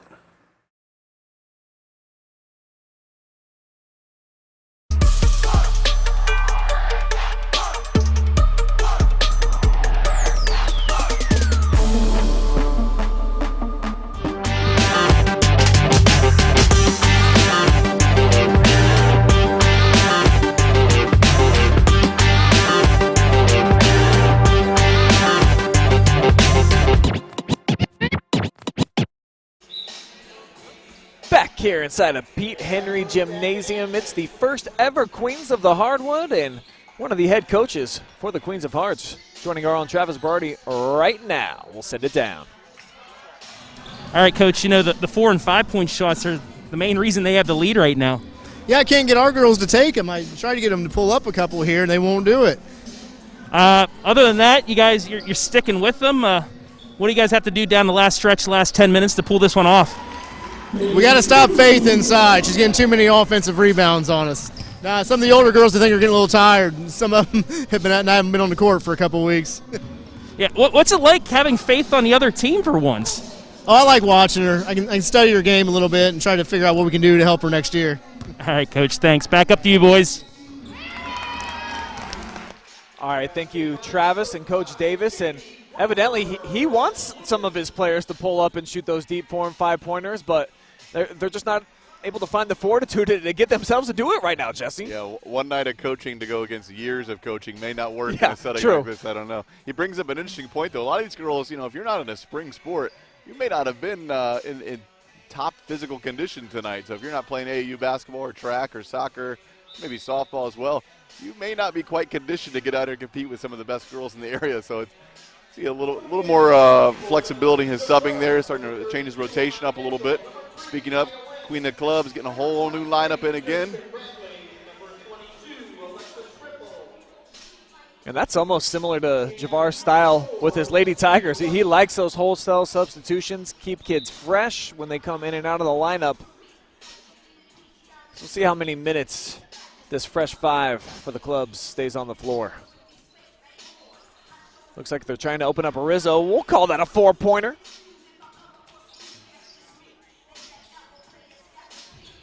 Oh, there it is. Ooh. Jamie too strong with that one. Nice battle inside. Offensive rebounds piling up here for the Queens of Hearts. Yeah, without Faith in the game there, the rebounds have opened up a little bit. Faith was kind of owning the boards in that last couple of possessions, and now that she's out, kind of been up for grabs down low. Shelby Grover scoreless up to this point on the night. 0 for 3 from the floor, and now 0 for 1 from the charity stripe. There's a little bit of shenanigans going on the free throw line down there. Since Mansfield Senior, Mansfield St. Peter's girls were having a little fun. I think they untied her shoes and then went to tie and tried to push her over. A little bit of nonsense going on there. And a jump ball. Rizzo tying up Bradley there.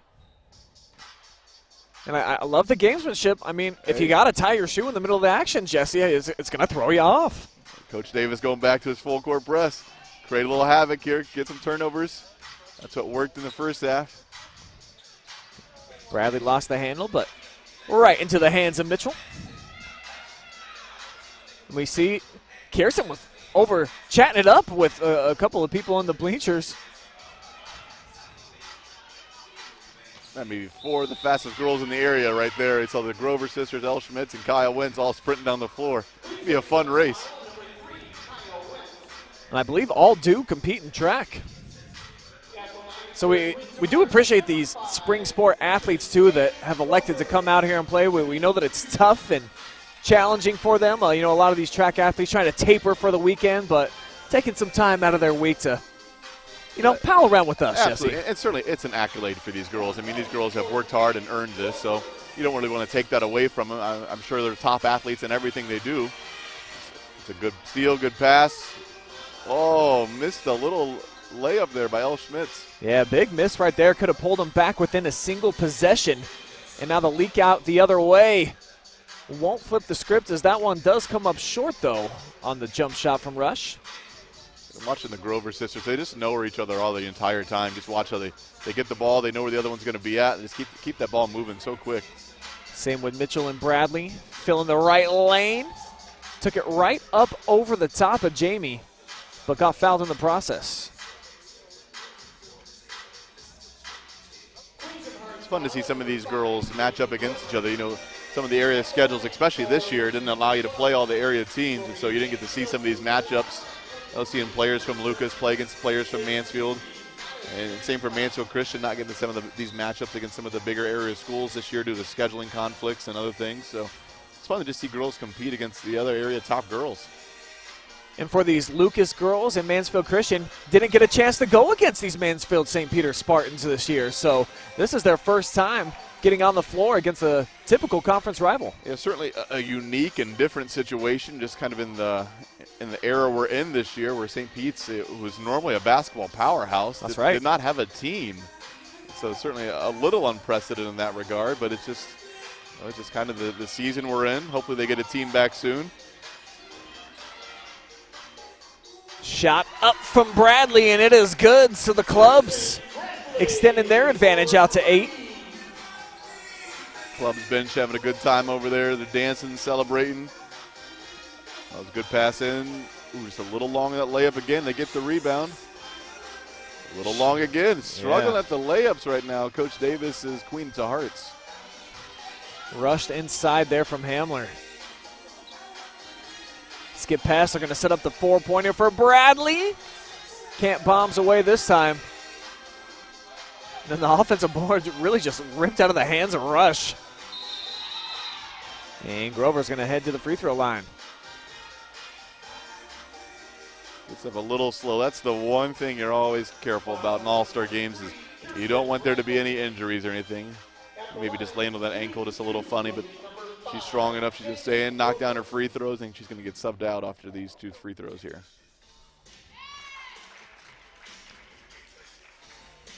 Yeah, it's going to be 5 fresh bodies into the mix here for the Queens of Hearts.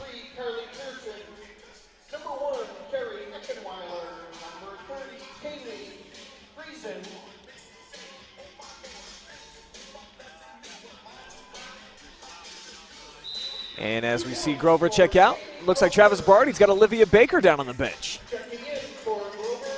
All right, I'm here with Olivia Baker. She hit a 4-point shot. You think they should put these 4-point shots in regular season basketball? Yes, I would love that. That'd be fun. I mean, I know you like to pull up from anywhere across half court. Just how important is that into your game, being able to hit from so far back? It just really spreads out my game because when they want to come out and stop that, I can just take it to the hole and drive. So it really helps me with everything.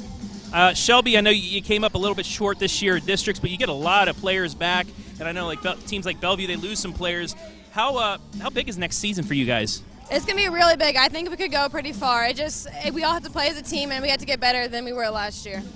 And real quick, up 6 here, 5:45 left. What you guys got to do to pull off the victory? We got to share the ball, just finish our bunnies, and play good defense. All right, good luck. Thank you. Back to you guys. Yeah, I think the Shelby Lady Whip is going to be the team in the area to watch, in large part because of that young lady right there, Sophia Neese, about to be a 4-year starter at the Division II level for Coach Lance. She's a special player, so is Olivia Baker and her twin sister, too, Haley, who unfortunately, as mentioned, on crutches here tonight, but that's a pretty nice trio. Absolutely. And watching Sophia Neese, she's so smooth with the basketball in front of the rim, makes the right play, the right pass, the right layup, and then Olivia Baker is just hitting from anywhere tonight. 4-pointers, 3-pointers, 3-point contest. She's doing it all. Hearts looking to dig themselves out of this hole and fighting for it, though it ends up in the hands of Wentz and the clubs.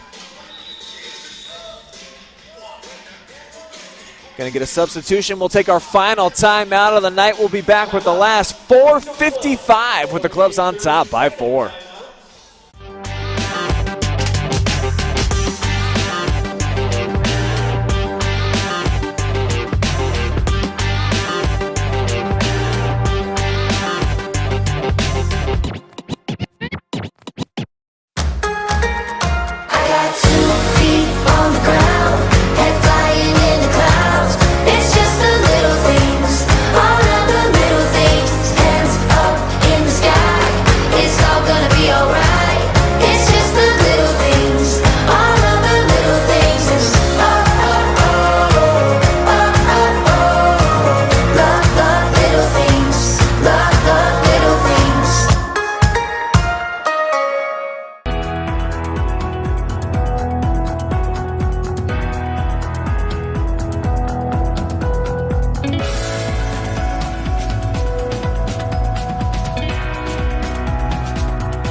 Hi, I'm Josh with Scout Construction, proud sponsor of local teams and athletes.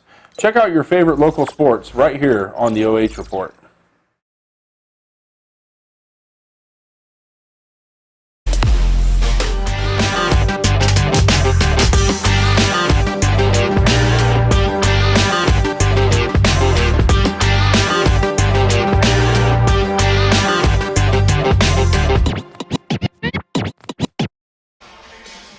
It is money time here at Mansfield Senior High for the Queens of the Hardwood All-Star Showcase, the first ever put on by the OH.Report, and been a fun night from start to finish, but as mentioned, it's winning time now. We'll see who comes up with the big plays as we start with a missed jumper by Maddie Bassalone, but leading to an offensive rebound here for the clubs. She's going to try it again. Same spot, same result, but Kuhn got her back with the putback. Yeah, Kuhn is also making a case for MVP, just living underneath right now, grabbing the offensive boards and putting them back up. She's got 6 points, 12 rebounds. Nice cut to the basket by Davis. The floater, too strong, but tipped into the hands of Basilone. Full court pressure from the Queens of Hearts back on. They got to get a couple possessions back here, down by 6. Interesting thing is normally down by 6, that's 2 or 3 possessions. Tonight, 5-pointer. Oh, just off and. Oh no. Ooh, Carly Pearson down, grabbing her knee. Hopefully it was just a collision where she's in a little bit of pain and not anything beyond that. See if we can notice anything on the replay.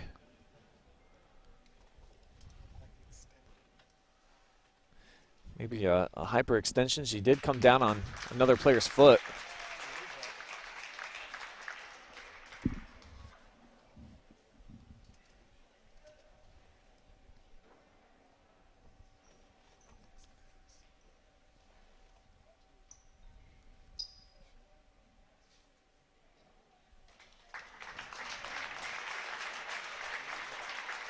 Good news, Carly, at least up on her feet, very gingerly favoring that left leg.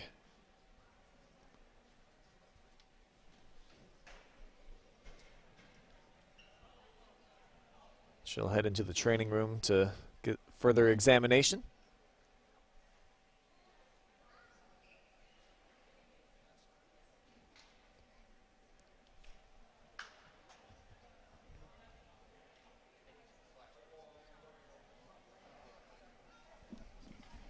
It's obviously a big bummer there for Carly. We'll send out some positive thoughts and vibes. That it's maybe just a little stinger or something that she can shake off over the course of the night. Absolutely. We're just under 4 minutes left to play here. Queens of Clubs up by 6. Queens of Hearts with the ball. See what you got to go with. You got to start getting some buckets, but there's a chance to get a 5-point, 4-point, or you just stick that traditional 3 or 2. Let's see what the Queens of Hearts look to do here. It's going to be Davis going right at Kuhn, and they've liked that matchup all night and trying to go at each other, these Madison Lady Rams.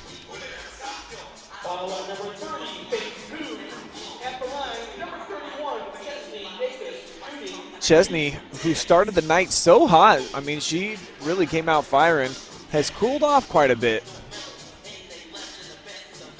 Yeah, these final 3.5 minutes, we'll see what what the coach's strategy. Do you mess with your rotations? Do you just kind of put your top 5 in, which is hard to do when you look at the the players you have on the bench and on the floor. But what you got to do something, especially the Queens of Hearts. You got to mix something up right now.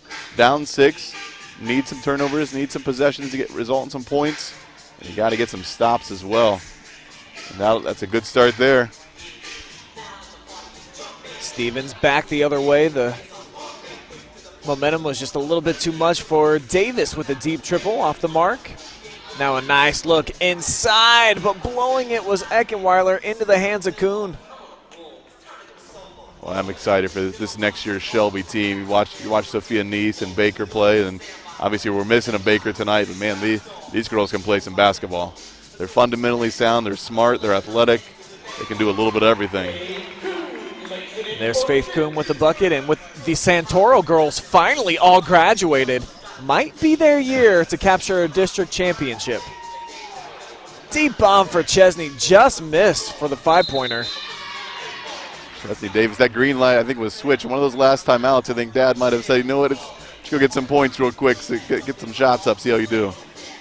I believe Chesney is scoreless here in the second half, had a dozen at the break.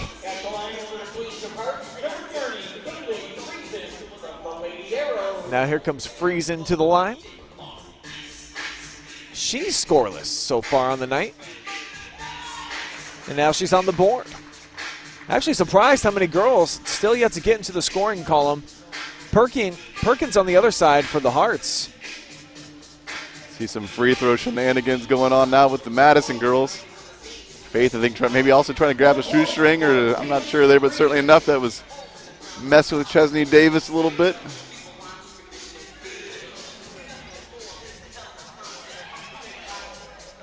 And no shot clock, so we'll see what the strategy becomes. Hillary's put up 2 quick shots, but it hasn't led to points at the other end for the Hearts. We'll see if they get some here. They will. Yeah, I don't see Coach Hudgens going into a stall offense anytime soon. Maybe the last 30 seconds, but I think for now it's going to be run and gun. Baker tries a deep 3 and finds the bottom. Both teams looking to make some subs here. No more the full team subs. We got 3 coming in for the Queens of Clubs, 2 for the Queens of Hearts. Baker attacking this time, leaves it off, and the mid-range J spun out there for Perkins. Second opportunity, no good as well.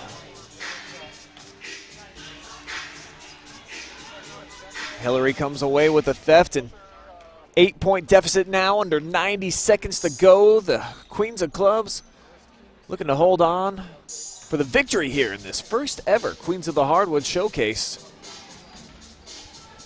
Queens of Hearts going to need to get a bucket on this possession, really just kind of keep this game close. Open corner jumper, knocked it down. It's a 6-point game. Okay, and with the 5-pointer and the 4-pointer available, Jesse, you know, anything can happen. It's a big swing, absolutely, Brian. This game could be swinging the other way with 2 quick shots. Both teams getting quite a bit of subs in there. Queen of Hearts getting L. Schmitz and the Grover girls back in. Handed along, and I think Frazie's staying in the game. Just going to lay back and pick up half court. Kind of surprised Coach Davis didn't throw maybe a little full court trap or something at him. Absolutely, they kind of run that throughout the game. So Coach Hudgens going with three former Tigers or Tiger players out there to finish the game out. Now we see that tempo slow down a little bit. Now it's a little bit of gamesmanship. If you're the Queens of Hearts, you got to get the ball somehow.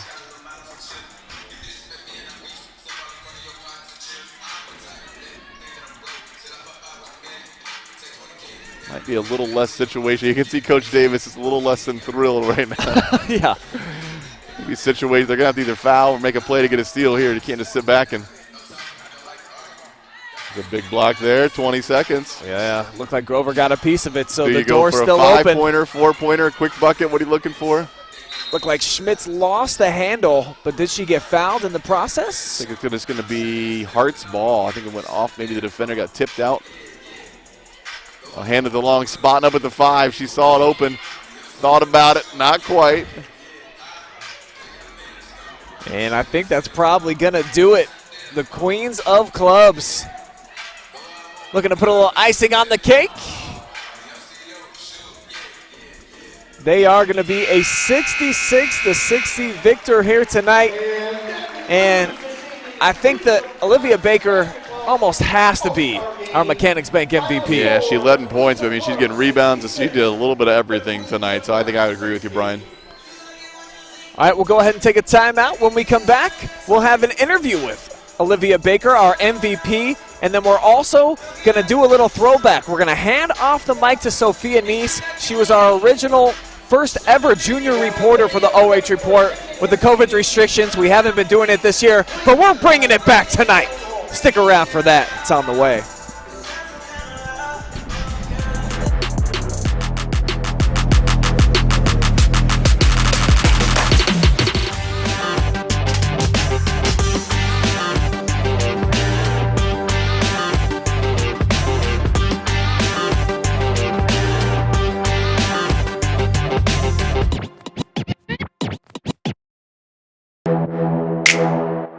No paywalls, just live sports, exclusively on the OH.Report.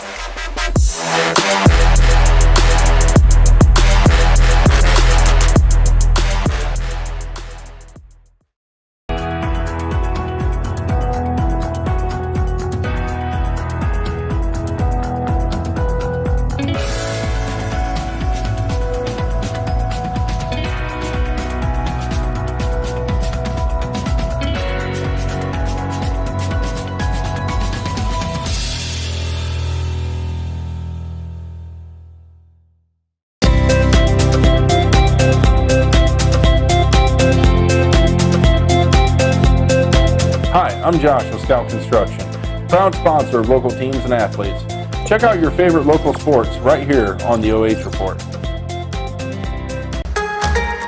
I got 2 feet on the ground, head flying in the clouds. It's just the little things, all of the little things. Hands up in the sky, it's all gonna be alright.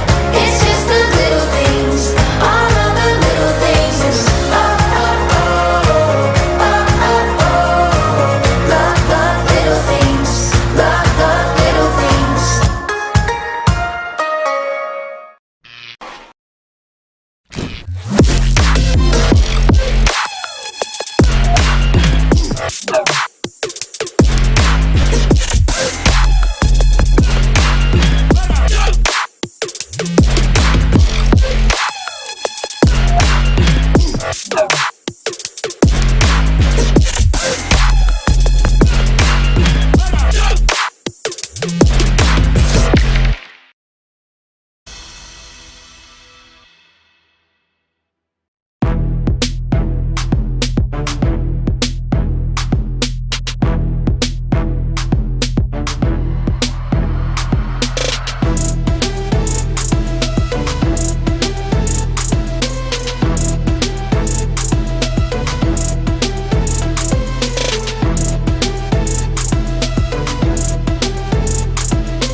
All right, back here down on the floor, it is time to meet our MVP of tonight's game, and I don't think that there was really any discussion or debate about it.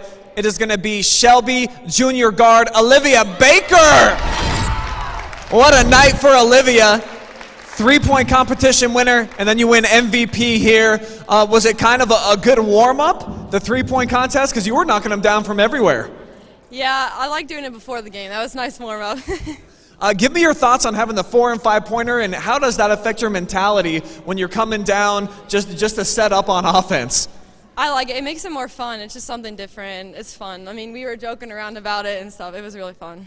Tell me about the atmosphere of tonight's game. It seemed like there was a lot of competitive juices flowing, certainly early on, and then you girls kind of eased in and had a little bit more fun. What was it like as a player? Yeah, at the beginning, like, no one really got used to each other. We're all still on different teams, but then we started to, like, be on the same team. You know, we all came together. It was really fun. Well, congratulations for being our Mechanics Bank MVP. We've got a t-shirt for you, we've got a custom mask, and then we've got a $20 gift card as well. So congratulations, Olivia Baker, for showing out tonight. Thank you. All right, and I'm told that we still have one more $20 gift card to get away. So maybe, can we get a ball, Coach Hudgens? Maybe some 5-point shots. The first one to make them gets the cash. How about that? Anybody want to try to win 20 bucks? All right, go ahead and jump in a line here. We'll shoot some 5-pointers. Javar's going to take the first.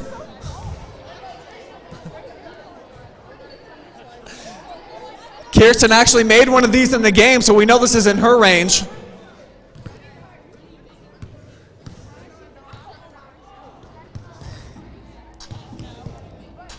Looking pretty good.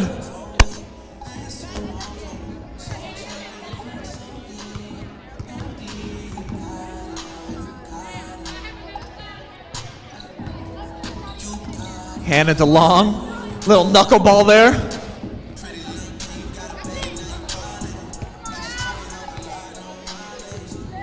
Schmidt's on target, just missed that one. Can Baker win everything tonight?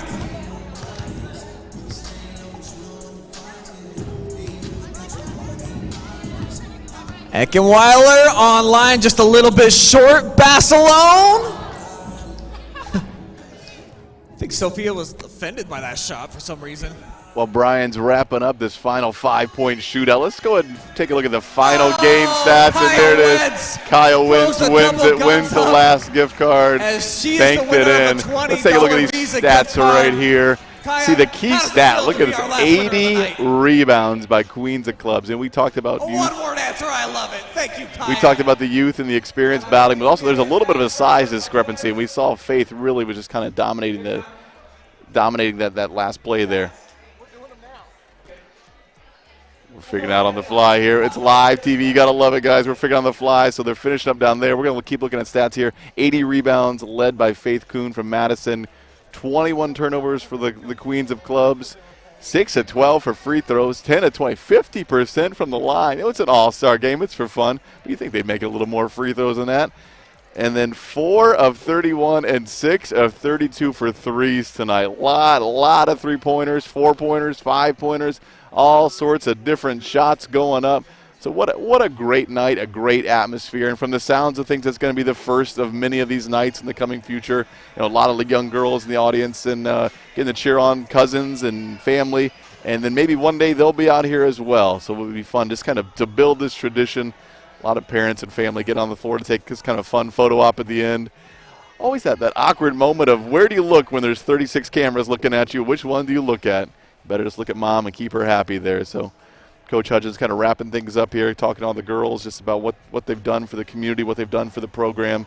Certainly a great night, great competitive night. A lot of just good basketball tonight.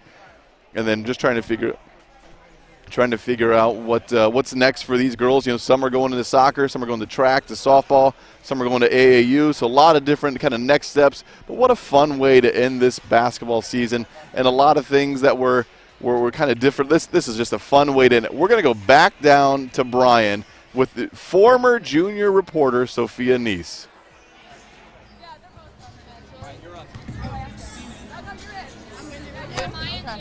Yeah, you can both come. All right. So we didn't really come out victorious. What do you think we could have done better in that game? You got it. Probably could have played some defense better, got some rebounds. They kind of controlled us on the boards. I'll second that. Defense. Could have made some 5-point shots. I tried twice. I don't really want to talk about it. But is this close? It was really close. Yeah. It was.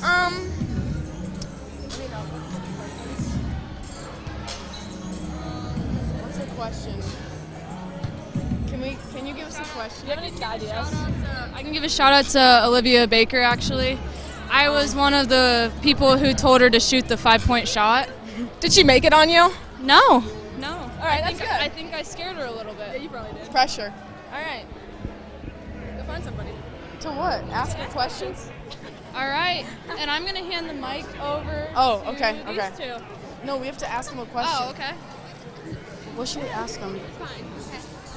Oh, how did it feel to be picked for the 2021 All-Star game? First annual All-Star game. It felt really good. It felt even better because I got to play with my girl Ripple. What do you think?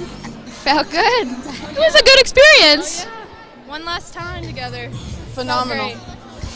You can ask someone else a question. Oh, okay. Smitty, this is all you. What should we ask her? Did you have fun? What was your favorite part from tonight's event? Definitely gotta say the halftime show. How about you, Ripple? I would agree with that. It was a halftime show, yep. All right, you can ask somebody something. Somebody? Yeah, anybody. Okay. Kaya, what was your least favorite part of tonight? I would say my least favorite part would have to be when we were down. When we were losing, that would definitely be my least favorite. That may have been my second favorite part when we were up, so. Yeah. Yeah. All right, you can ask someone else. Oh, okay. Amani, can you get Amani?